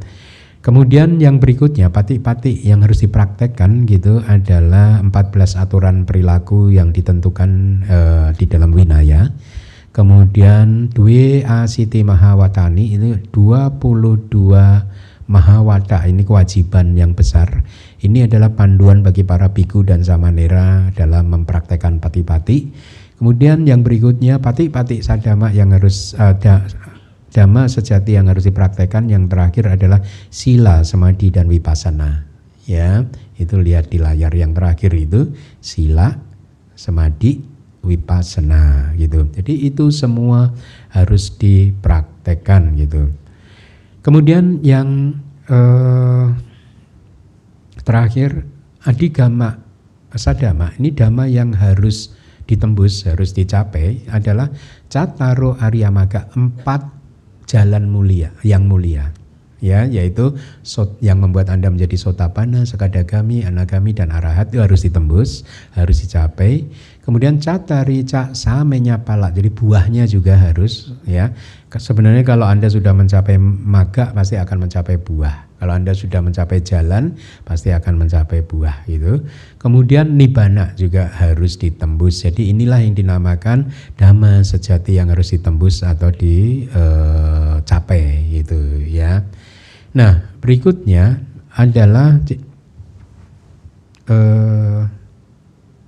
yang terakhir. Tapi sebelumnya saya ingin menyampaikan, jika ada peraturan-peraturan pelatihan, maka para biku akan bisa mengatur perilakunya dengan baik ya. Tadi yang pertama tadi apa? Pariyati sadama ya.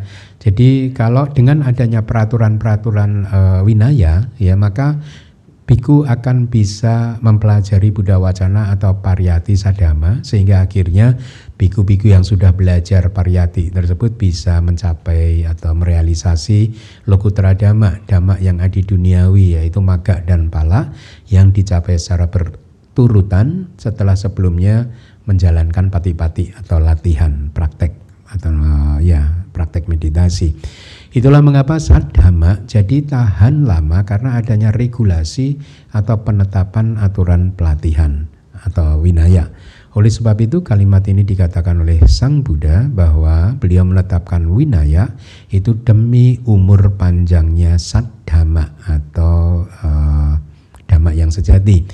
Dan yang terakhir, winaya anugahaya, untuk dukungan pelatihan. Jadi ini sangat jelas ya.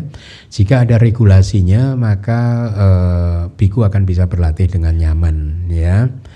Kemudian ada teks seperti di layar. Jadi ini artinya ketika ada regulasi dari peraturan-peraturan pelatihan, maka 4 jenis disiplin ini, yaitu disiplin yang kita lakukan melalui pengekangan, disiplin melalui pemusnahan, yaitu artinya ketika Anda mencapai magga, maka Anda akan secara otomatis setelah itu akan menjadi orang yang disiplin, dalam arti menegakkan moralitas ya. Disiplin terhadap faktor-faktor yang menghasilkan ketenangan dan ketentraman ya. Anda kalau sudah pernah mengalami ketenangan dan ketentraman melalui meditasi samatha, Anda akan disiplin sendiri untuk menjaga faktor-faktor yang mendukung terciptanya ketenangan dan ketentraman. Misalkan, kalau sila Anda itu tidak baik, Anda akan sulit untuk mencapai konsentrasi yang mendalam, ya akan sulit sekali gitu. Jadi Anda tidak akan Anda masih bisa mencapai ketenangan, tetapi tidak semendalam ketika sila-sila Anda bersih gitu ya.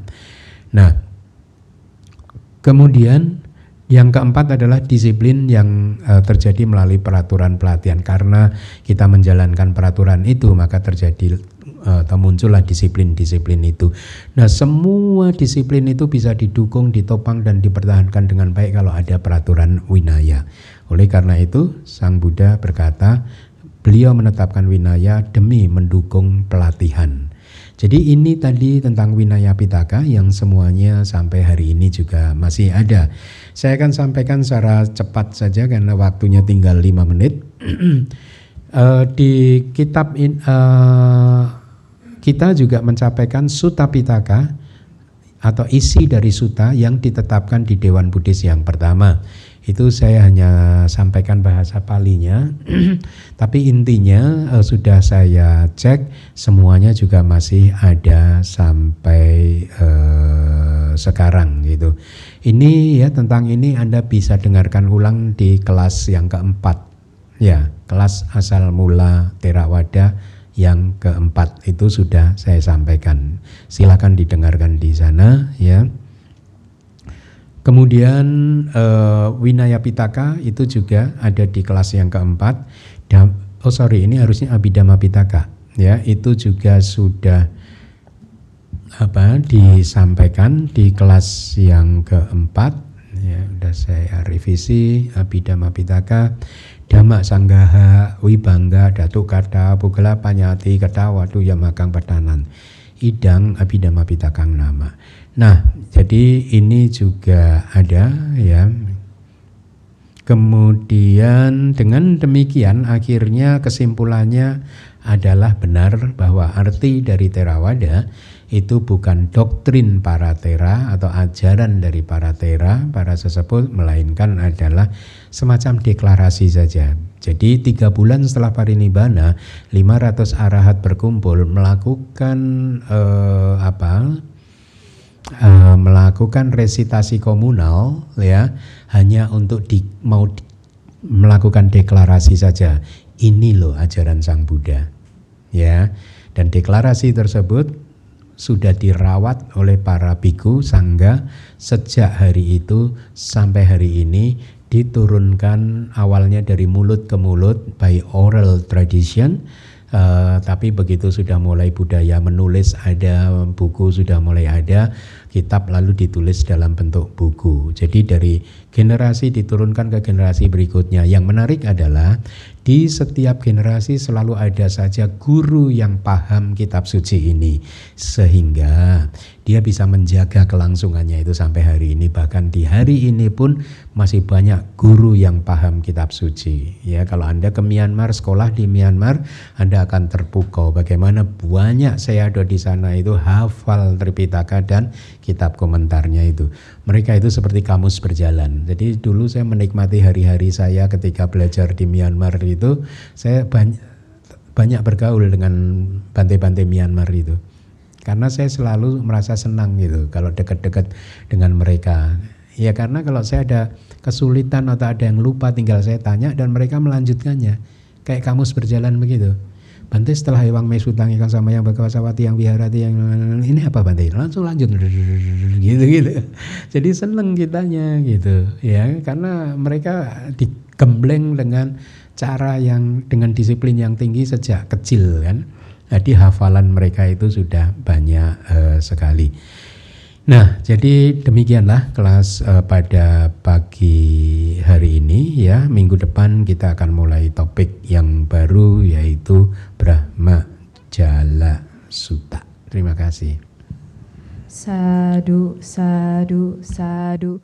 Terima kasih sayadaw atas dhamma desana yang telah disampaikan kepada kami pagi hari ini. Semoga kami semua mendapatkan manfaat terbaik dari pendengaran dhamma ini.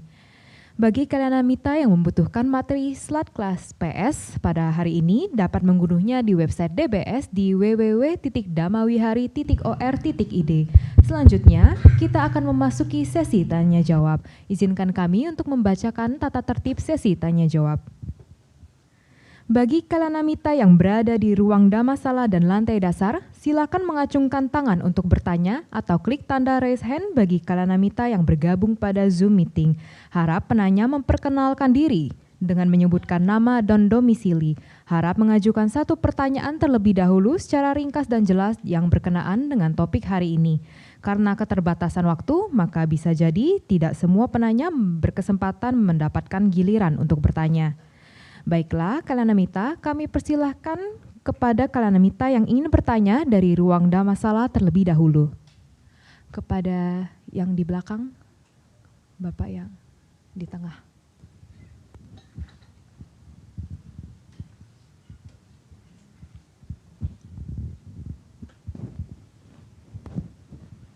Wandami Bante, saya Hatta dari Tangerang. Saya ingin sedikit bertanya Bante. Kan di sejarah Theravada ini kan yang dibahas mengenai Sanggayana pertama Bante. Saya ingin bertanya mengenai Sanggayana yang kedua karena menurut yang beberapa sumber yang saya baca terjadi mungkin perbedaan Theravada dengan Mahasanghika pada Sanggayana yang kedua Bante. Mohon konfirmasinya Bante. Dan kenapa bisa terjadi perbedaan tersebut? Terima kasih Bante. Ya, nah pertama saya harus sampaikan dulu. Ketika saya belajar di Myanmar, Hatta, saya itu hanya belajar tentang kitab suci semua, ya, artinya Tripitaka dan kitab komentar. Jadi kita nggak ada mata kuliah tentang sejarah-sejarah begitu dan nggak pernah dibahas yang begitu-begitu itu, gitu. Hanya saja ketika mengambil S2 master di Universitas Sri Lanka yang cabang di Singapura, itu kayak ada sejarah-sejarah itu gitu. Nah ini hanya berdasarkan ingatan saya, nanti Anda bisa cross check di internet. Jadi sebenarnya ini kesimpulan saya Hatta dari belajar ketika mengambil master di Singapura dulu itu. Jadi saya merasa keputusan yang Mulia Mahakasapa untuk segera mengadakan Dewan Buddhis atau Sanggayana yang pertama itu adalah keputusan yang ternyata tidak hanya brilian tetapi semata-mata terbukti benar gitu, ya. Kan awalnya sebenarnya beliau mengadakan Dewan Buddhis yang pertama karena ada Bhikkhu Subhada yang ditahbis di usia tua, yang di hari Buddha Parinibbana sudah merasa senang gitu kan. Sekarang sudah tidak ada lagi guru tua yang mengekang kita, yang mengharuskan kita begini, yang melarang kita harus begitu gitu dan lain sebagainya gitu. Tetapi ternyata setelah diadakan Sanggayana yang pertama tadi, kalau bagi Anda yang belum familiar dengan istilah Sanggayana, ini adalah Dewan Buddhis, ya.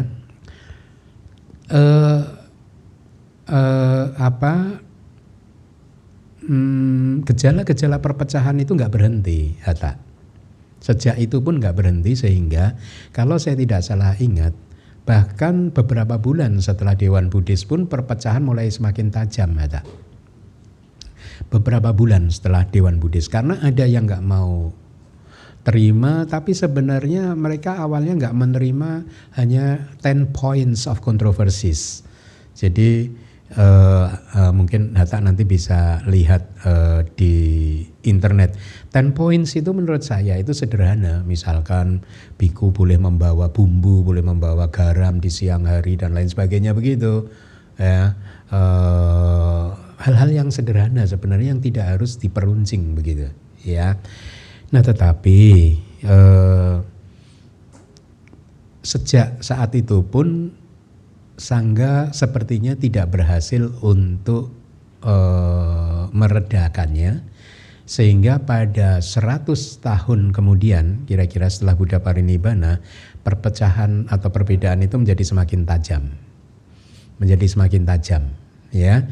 Dan karena semakin tajam maka, dan pada waktu itu kalau nggak salah Mahasanghika sudah mulai muncul sebelum dilakukannya Dewan Buddhis yang kedua gitu, atau bahkan munculnya di Dewan Buddhis yang kedua itu, saya agak lupa gitu, nanti Hatta bisa cari di internet. Jadi intinya Dewan Buddhis yang kedua itu diadakan karena bibit-bibit perpecahan sudah mulai nyata, tajam, ya. dan akhirnya diselenggarakanlah itu ya, tapi tidak berhasil untuk menyatukannya lagi gitu, sehingga akhirnya mungkin Hatta tahu Buddhism terpecah gitu ya, menjadi berbagai aliran begitu. Tetapi sekali lagi, kembali lagi, sebenarnya saya sebagai murid atau lulusan dari ITBMU tidak begitu tertarik pada hal-hal yang seperti itu gitu. Saya hanya selalu mencoba untuk berpegang pada apa yang tertulis di dalam kitab suci, dan ternyata di dalam kitab suci sudah kita lihat bersama-sama di 7 kelas asal mula Theravada ini bahwa ajaran Buddha yang ditetapkan di Dewan Buddhis yang pertama ternyata masih ada sampai sekarang. Itu yang saya lebih tertarik gitu ya. Nah, jadi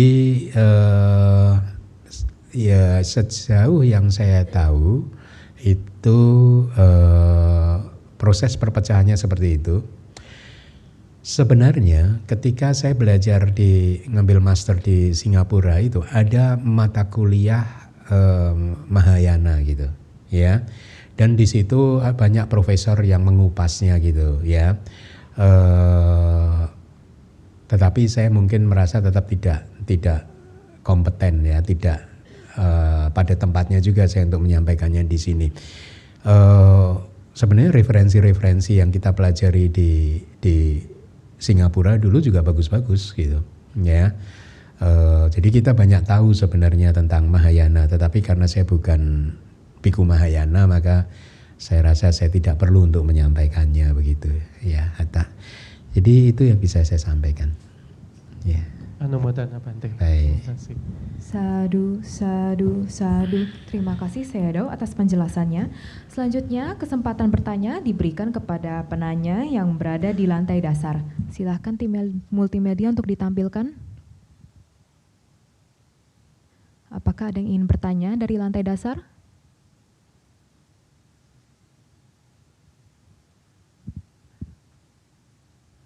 Baik, karena tidak ada penanya dari lantai dasar, maka kita akan beralih kepada penanya yang bergabung di Zoom meeting online kepada Saudara Teddy B.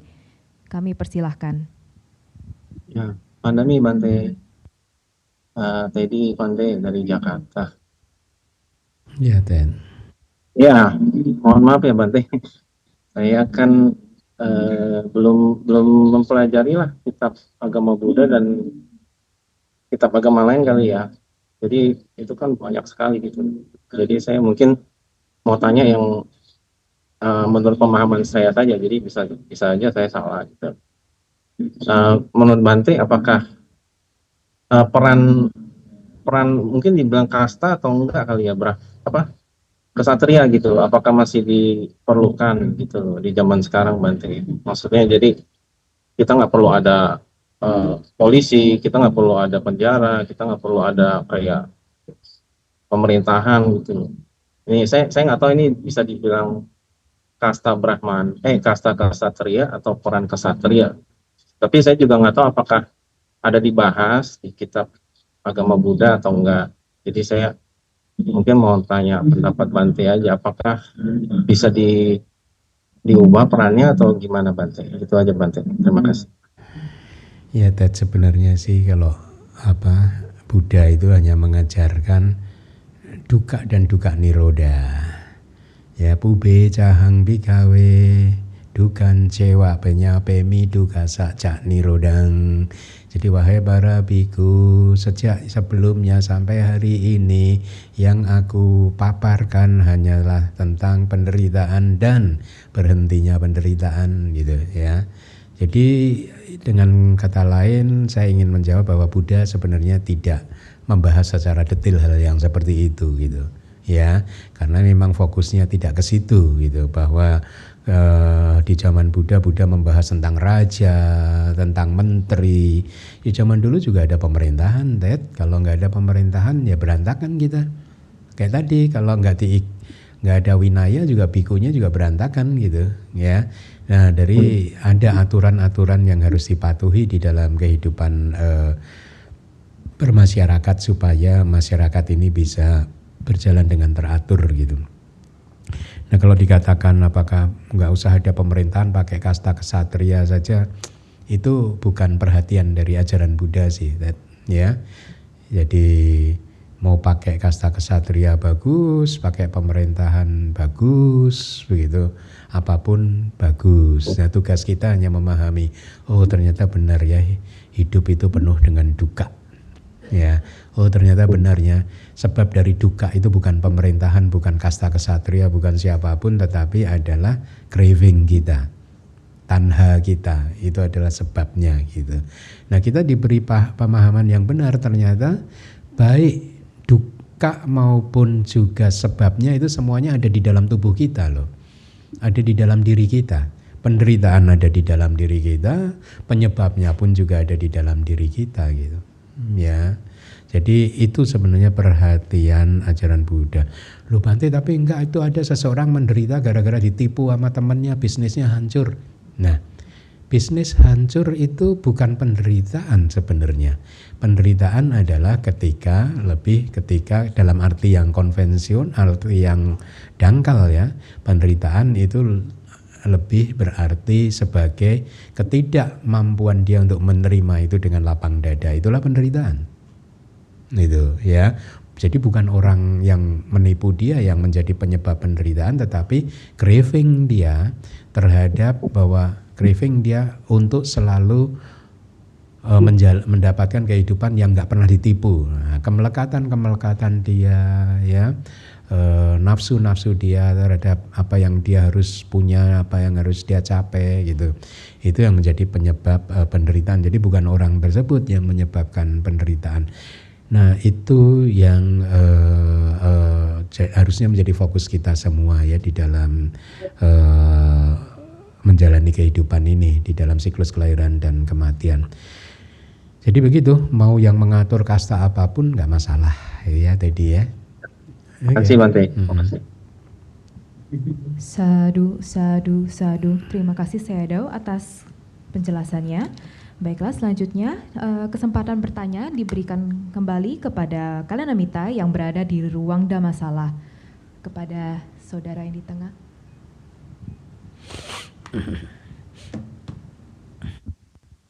Halo Bante, nama saya Frankie. Sebelumnya saya izin salah dulu dalam penyampaiannya kalau ada yang keliru. Pertanyaan saya sekitar tentang Theravada dan Ehipassiko spirit gitu ya. Salah satu yang membuat ajaran Buddhism itu sangat berbeda adalah tidak ada value-nya dogmatis. Jadi kita bisa menanyakan kebenaran itu sendiri dan mengujinya seperti itu. Nah, ini sebenarnya kalau sejatinya seperti itu, apakah sebenarnya dan Buddha sendiri juga menegaskannya kalau ada ajaran saya yang salah dan keliru, tinggalkanlah, seperti itu. Nah, ini sejatinya sebenarnya memberikan kita pemahaman bahwa sebenarnya memang ada kapasitas gak sih sebenarnya ajaran Buddhism itu untuk mengembang dan mengempis, seperti itu. Nah, yang kedua adalah untuk apa? Untuk mengembang dan mengempis. Oh, maksudnya gimana itu? Jadi bisa ditambahkan, bisa dikurangi, seperti itu dari ajaran yang sesungguhnya. Karena Buddha sendiri menyatakan kepada kita bahwa kalau ada ajaran saya yang salah, yang keliru, tidak sesuai dengan Dhamma, tinggalkanlah. Nah, yang kedua adalah Ehipassiko spirit itu sendiri kan sebenarnya menyanggah yang namanya status quo, seperti itu. Nah, status quo itu datangnya dari, kalau menurut pemahaman saya, cetasika, keraguan-raguan dan kebingungan.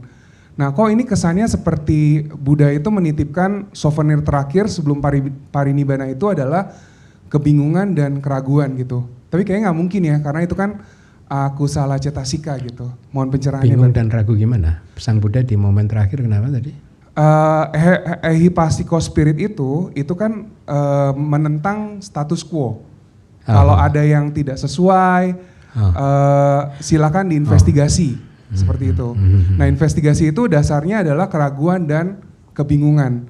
Itu kalau dari pemahaman dangkal saya tuh sepertinya Buddha itu menitipkan cetasika, kebingungan dan keraguan sebagai last parting gift-nya dia kepada kita gitu.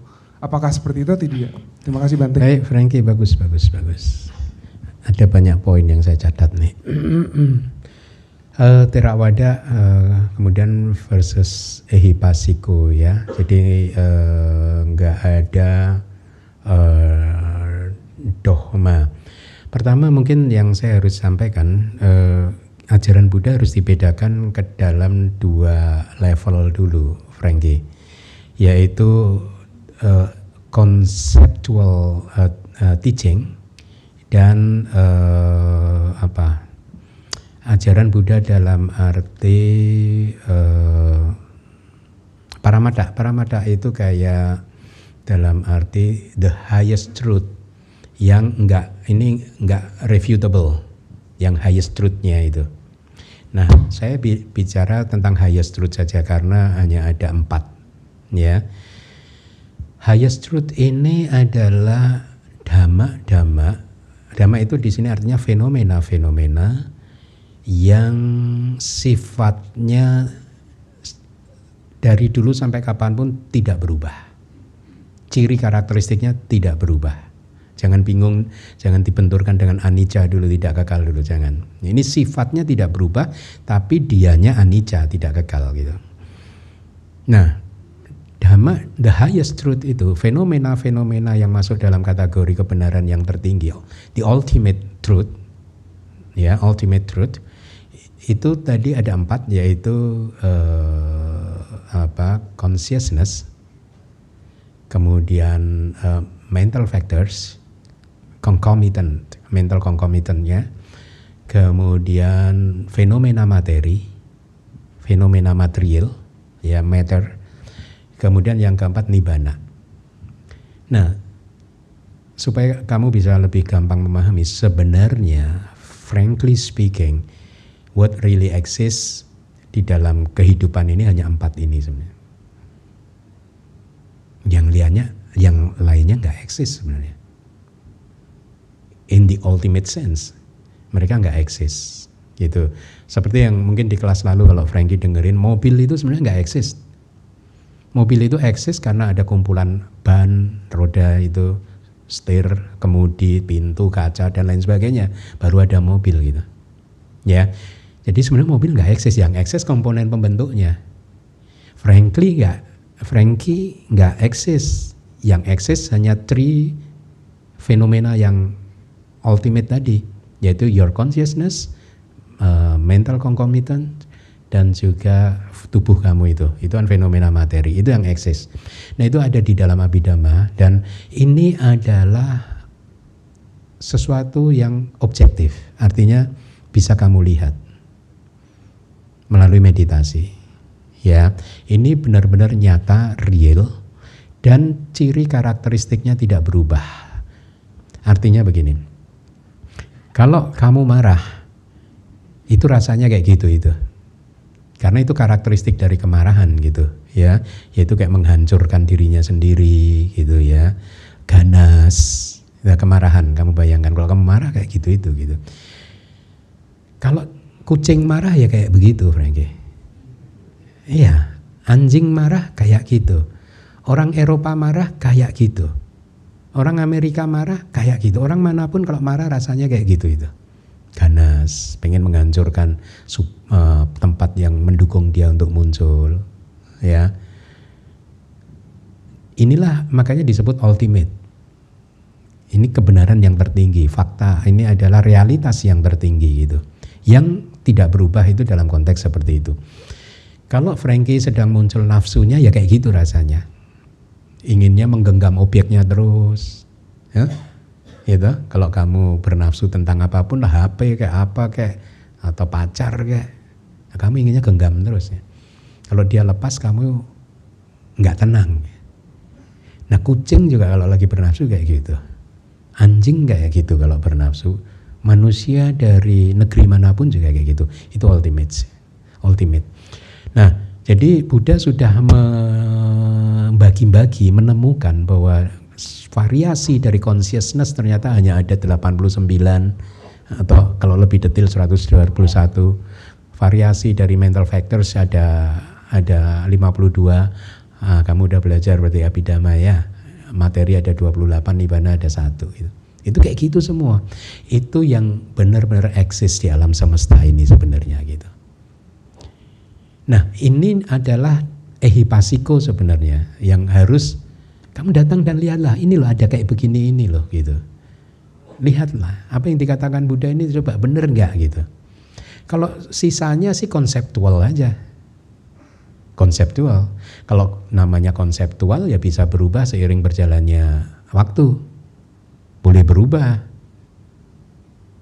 Makanya Buddha ketika menjelang parinibbana, beliau berkata kepada Yang Mulia Ananda, wahai Ananda, kalau di masa depan nanti sangga merasa kuda anu kudaka, peraturan-peraturan winaya yang kuda anu kudaka, peraturan-peraturan winaya yang minor dan yang lebih minor lagi itu sudah tidak cocok dengan perkembangan zaman, maka sangga boleh menghapusnya atau menggantinya gitu. Jadi konseptual aja. Dan ini akan terus berkembang seiring berjalannya waktu. Seiring berjalannya waktu gitu. Ya. Guru saya itu selalu mendapatkan kesan ketika berlatih di Thailand, di India, di Myanmar. Guru-guru saya itu orang-orang yang cerdas gitu. Saya menangkap kesan mereka ini benar-benar orang yang sudah pasti IQ-nya di atas 120. Enggak 80-an tadi, enggak di level gorila tadi. Udah bukan gorila pasti. Begini, kan Buddha mengatakan misalkan nanti pada satu masa akan terjadi kiamat, ada 7 matahari gitu. Dan itu proses kiamat, itu kan proses yang Buddha lihat di masa lalu. Artinya kita tidak melekatinya bahwa semua kiamat harus ada 7 matahari. Kalau di kemudian hari ternyata kiamat terbukti punya 11 matahari atau 5 matahari saja, ya nggak apa-apa. Nggak apa-apa, berarti yang dulu yang 7 matahari, yang ke depan mungkin 11 matahari gitu. Atau dalam konteks yang lain misalkan, sebenarnya banyak sih peraturan-peraturan winaya yang kecil dan yang minor yang sudah tidak sesuai lagi dengan kemajuan zaman juga sudah ada. Pemimpin sangga di Eropa itu pernah, yang itu Bante dari Sri Lanka, pernah berceramah di Singapura dan juga ada di YouTube juga menyampaikan beberapa peraturan winaya yang sebenarnya sudah boleh untuk ditinggalkan ini menurut dia. Tapi kan kita itu karena masih mematuhi keputusan dari Dewan Buddhis yang pertama tadi, makanya Sangga Theravada mayoritas tidak melakukannya begitu, ya. Atau apapun yang lain, pelajaran-pelajaran yang bersifat hanya konvensional begitu, kalau berubah sih nggak ada masalah sih. Jadi tidak ada dogma dalam konteks yang seperti itu, tetapi the objective fields yang disebut ultimate truth tadi yang harus direalisasi itu nggak akan berubah. Ya hanya sampai kapanpun kayak begitu. Kalau menurut saya, cita-cita sika rupa nibbana ya hanya seperti itu sampai kapanpun. Ya, karena ini adalah arti lain dari paramata, ini adalah kebenaran yang terakhir. Setelah kebenaran-kebenaran selimutnya dikupas, yang terakhir intinya ya jadinya kayak begini ini ketemunya gitu. Nah itu, jadi kalau memang ada nanti di masa depan ilmu pengetahuan menemukan fakta bahwa ternyata apa yang di dalam ajaran Buddha itu nggak cocok, ya. Selain yang 4 ultimate tadi, kalau yang 4 ultimate itu ya memang kita sebenarnya untuk membuktikan yang 4 ultimate truth tadi itu benar atau tidak, kita punya cara untuk mengujinya. Dan kita bisa sama-sama mengujinya ya dengan cara bermeditasi. Dan nanti kalau mereka pengen menyanggah bisa saling berdiskusi, oke, meditasi kamu bagaimana gitu. Apa yang kamu lihat, bagaimana proses untuk mencapai ke sana gitu. Ya, itu bisa saling berdiskusi, saling mengklarifikasi gitu kebenarannya gitu. Tapi kalau di luar itu, kalau misalkan ilmu pengetahuan menemukan fakta yang berbeda, misalkan tentang bulan, matahari, planet dan lain sebagainya yang dikatakan Buddha ternyata nggak sesuai dengan ilmu pengetahuan, ya kita harus percaya ilmu pengetahuan. Gitu, ya. Kalau misalkan sekarang kan Buddha mengatakan bumi ini bulat gitu, seperti apa dulu istilahnya. Kalau ternyata ilmuwan menemukan ternyata bumi ini datar, ya kita percaya. Ya udah, kita ikut percaya ilmu pengetahuan. Karena kan cara membuktikannya kan bisa diverifikasi oleh semua orang gitu. Emang ternyata buminya begitu gitu. Ya, jadi saya rasa itu attitude yang baik bagi Buddhis. Kalau memang apa yang ditemukan oleh ilmuwan itu berbeda dengan yang disampaikan di kitab suci, kalau ternyata ilmuwannya itu benar, ya kita harus percaya memang faktanya seperti itu gitu. Dan itu nggak masalah. Tidak serta-merta meruntuhkan ajaran Buddha, nggak masalah. Tidak menghancurkan ajaran Buddha, karena pada hakikatnya inti dari ajaran Buddha adalah Four Noble Truths, 4 kebenaran mulia. Ini harusnya nggak terbantahkan. Ya, jadi 4 kebenaran mulia harusnya tidak terbantahkan. Kebenaran mulia yang dinamakan penderitaan nggak terbantahkan. Siapa yang nggak menderita di alam semesta ini? Ya, kan sebenarnya begini. Kamu udah baca belum, udah paham belum bahwa penderitaan yang dimaksud dengan oleh Buddha itu lebih ke pancupadana kanda dukkha, ya, 5 agregat yang menjadi objek kemelekatan kamu, itulah yang disebut dukkha. Ya, nah itu nggak terbantahkan, dan sebab dari dukkha adalah craving, I think nggak terbantahkan juga. Ya, dan cara untuk mencapai akhir dari penderitaan harusnya juga tidak terbantahkan, karena sudah banyak yang mengalaminya. Dan tempat akhir dari penderitaan yang disebut nibbana juga tidak terbantahkan, karena banyak yang mengalaminya gitu ya. Kemudian ya, jadi saya rasa sih free inquiry di dalam Buddhism sangat dijunjung tinggi sih. Silahkan bertanya sebebas-bebasnya, men-challenge agama Buddha, itu kita menjunjung tinggi itu sih. Karena kita tidak pernah merasa ajaran ini akan hancur hanya gara-gara itu sih. Ya, kita sangat percaya diri dengan itu gitu. Ya, bahwa nanti ada yang salah pengetahuan membuktikan berbeda, iya kita terima gitu, nggak apa-apa gitu. Karena itu nggak begitu penting saja. Bagi saya nggak begitu, nggak fundamental di dalam proses untuk memahami suffering and the end of suffering, untuk mencapai end of suffering. Nggak fundamental sih sebenarnya sih, ya. Jadi kalau tadi dikatakan ini berarti mengembang-mengempis, ya bisa jadi sih. Cuman kan sekarang gini, Frankie, proses kita agama di Indonesia ini belum selesai nih. Artinya proses menerjemahkan semua kitab suci ini. Jadi kita belum sampai dalam tahap mengembang-mengempis. Kita mau settle dulu nih, terjemahkan semua kitab suci dulu, ya. Kemudian semua orang paham dulu, baru setelah itu tahap mengembang-mengempisnya akan terjadi mungkin gitu. That's a very beautiful point sih, Bante. Sebenarnya dasar dari pertanyaan saya itu, saya sempat lihat your content dan saya nemuin satu terminologi yang saya mind blowing banget, yaitu Suddhodhamma gitu. Ya. Nah, jadi Suddhodhamma itu ternyata tidak sesempit itu gitu. Sesimpel misalnya saya cek di Pinterest, oh kata-katanya bagus, ada berbudanya. Dulu saya pikir itu kata-kata Buddha gitu. Nah ternyata dirimu Bante bilang untuk cek ke Sutta, dan ternyata nggak ada Bante. Gitu. Nah jadi hal-hal yang kayak gitu yang agak mengerikan ya, karena kan jadinya salah arah gitu. Menenangkan iya, tapi ada satu hal yang tidak diberikan dari kata-kata itu, yaitu yang Bante sampaikan di kelas-kelas sebelumnya, itu rasa yang membebaskan. Itu yang jadi strong point taken saya sih kemarin. Bagus, sadu. Ya, oke. Jadi saya baru ingat ini. Ini juga pelajaran di ITBMU sih. Saya udah lama nggak buka pelajari lagi ini. Jadi di dalam sutta itu Buddha mengatakan ada yang namanya, beliau sebut sebagai Dhamma Dasa. Dasa itu kayak cermin Dhamma.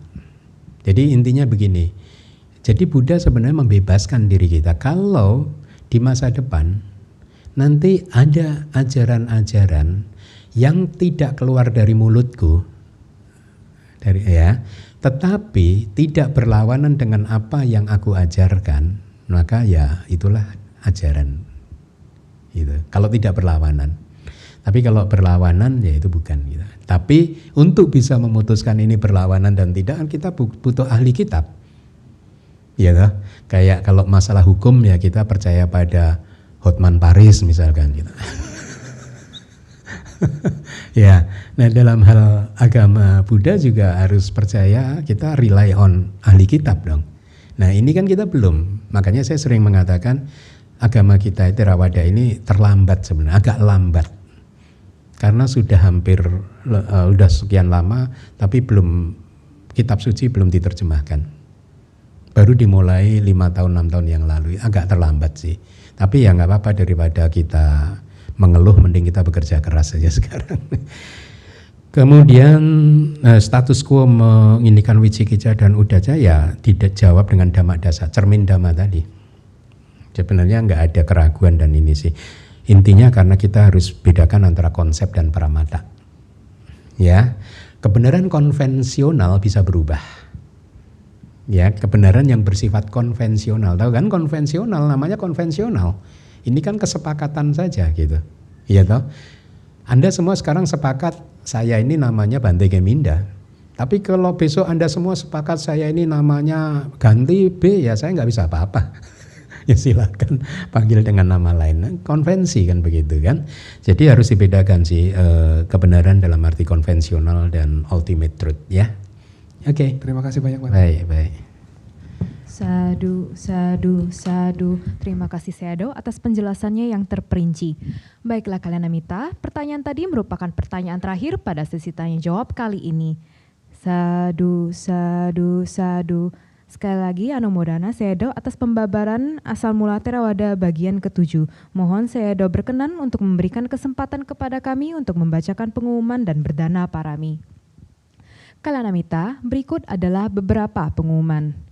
Pengumuman yang pertama, libur semester ganjil DBS akan dimulai 2 minggu mendatang, yaitu mulai tanggal 21 Desember 2025.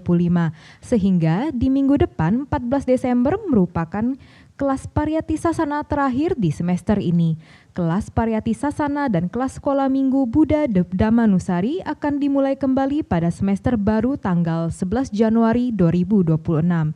Selanjutnya, dengan penuh sukacita, kami menyampaikan bahwa Sekolah Minggu Buddha SMB Dhammanusari DBS Cabang Surabaya membuka penerimaan siswa baru untuk kelas perdana Januari 2026 mendatang. Kelas yang dibuka terdiri dari 7 kelas, yaitu kelas Rahula, usia Batita, kelas Sada, usia PG hingga TK, kelas Wirya, usia SD kelas 1 hingga 3, kelas Sati, usia SD kelas 4 hingga 6, kelas Samadhi, usia SMP kelas 1 hingga 2, kelas Panya, usia SMP kelas 3 hingga SMA kelas 1, dan kelas Dhammagawesi, usia SMA kelas 2 hingga 3. Dengan mengadopsi kurikulum pembelajaran dari Myanmar yang menyelaraskan akademik dan karakter, kelas yang dilengkapi dengan fasilitas lengkap dan nyaman, dengan lingkungan belajar yang menyenangkan, SMB Dhammanusari menjadi pilihan paling tepat untuk menumbuh kembangkan nilai-nilai spiritual sejak dini bagi putra-putri Anda semua. Segera daftarkan putra-putri Anda ke Sekretariat DBS Surabaya di 0812 1999 2011. Sejalan dengan dibukanya DBS Surabaya ini, dukungan kebajikan Tawaradana masih dibuka dengan cara transfer ke BCA 6275191918 dengan kode transfer 98. DBS Surabaya adalah satu-satunya perwakilan DBS di Surabaya dalam bentuk cabang yang akan dibina langsung oleh Seale Parami dan didukung oleh Bapak Budiman Butopo selaku Dewan Pengawas DBS Surabaya dan Bapak Gondo Wibowo sebagai Ketua Yayasan. Tujuan utama berdirinya DBS Surabaya adalah perluasan jangkauan DBS Jakarta dalam mengokohkan Buddha Sasana dengan menyediakan pembelajaran kitab suci yang terstruktur dan sistematis, mulai dari pembelajaran tingkat sekolah minggu hingga kelas Pariyati Sasana, termasuk juga kelas Abhidhamma dan kelas bahasa Pali. Seluruh program yang akan dijalankan di DBS Surabaya akan mencerminkan atau mirroring dengan program-program yang telah dijalankan di DBS Jakarta.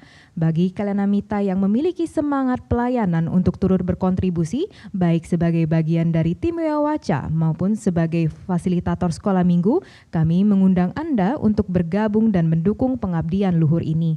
Silakan menghubungi Bapak Gondo Wibowo melalui nomor HP yang tertera pada layar. Kemudian DBS akan menerbitkan buku seri Jataka Anak Gajah yang Berbakti kepada Ibunya. Yang berbeda dari cerita bergambar sebelumnya, kali ini dilengkapi dengan video animasi sehingga dapat semakin meningkatkan minat baca anak-anak.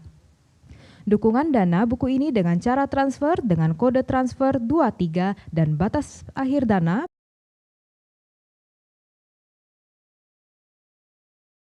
yang mengalah. Dukungan dana buku ini dengan cara transfer dengan kode transfer 43 dan batas akhir dana pada 14 Desember 2025. Kemudian, DBS juga akan menerbitkan buku seri Dhammapada, Balawaga, kelompok stansa tentang orang-orang bebal bagian ketiga. Dukungan dana buku ini dengan cara transfer dengan kode transfer 33 dan batas akhir dana pada 14 Desember 2025.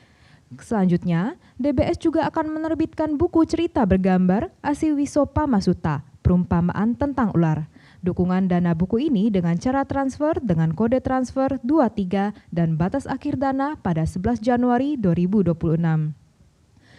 Telah terbit buku Pedoman Studi Abhidhamma volume 3, juga buku Manual Abhidhamma bab 9 subjek-subjek meditasi, Buddha Wangsa, Silsila Para Buddha bab pertama, Ratana Cangkamana Kanda bagian koridor pertama, dan Dhammapada Atthakatha 2.b stansa 197 hingga 423 beserta latar stansa yang telah diluncurkan pada saat Katina lalu. Juga buku seri Jataka, buku seri Dhammapada, serta buku-buku lainnya. Semua buku-buku terbitan DBS, bagi Anda yang berada di luar kota, bisa mendapatkan buku ini dengan cara mengisi formulir pada tautan bit.ly/buku DBS. Untuk mendapatkan segala informasi mengenai buku-buku terbitan DBS, Anda dapat menghubungi tim propagasi DBS di 0813 8700 3600. Selanjutnya, mari kita melakukan satu lagi kebajikan, yaitu dana parami. Anda dapat berdana dengan memindai kris yang tampil di layar saat ini atau menggunakan kartu berisi kris yang dibagikan oleh tim Weawaca atau melalui kantong dana yang akan diedarkan, atau bisa dengan cara transfer ke rekening BCA Yayasan Dhamma-Wihari BCA 6275 191918 dengan kode 01 di akhir nominal dana Anda. Dengan pemahaman yang benar tentang berdana, dengan penuh sukacita, mari kita hadirkan sada keyakinan yang kuat terhadap Buddha, Dhamma, dan Sangha, serta karma dan buahnya, sebelum hingga sesudah melakukan kebajikan dana parami.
Sadu, sadu, sadu.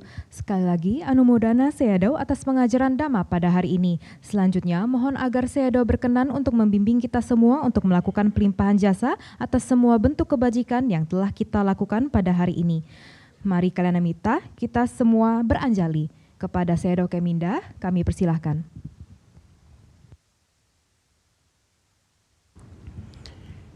Idang me punya, Idang me punya, asawakaya, wahang hotu, idang me punya, nibanasa, pacayo, hotu, mama punya baga, sabasatana, bajemi, tesabe, mesama, punya baga, labantu, sadu.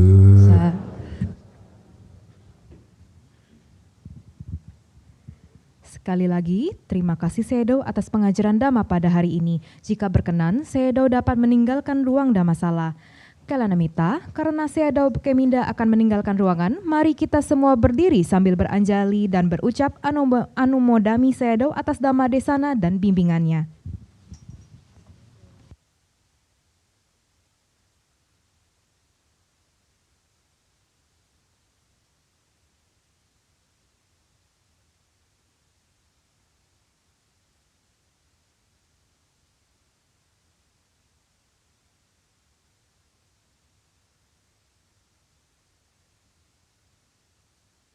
Anumodami Bante. Anumodami Bante. Bante sehat selalu. Anumodami Bante.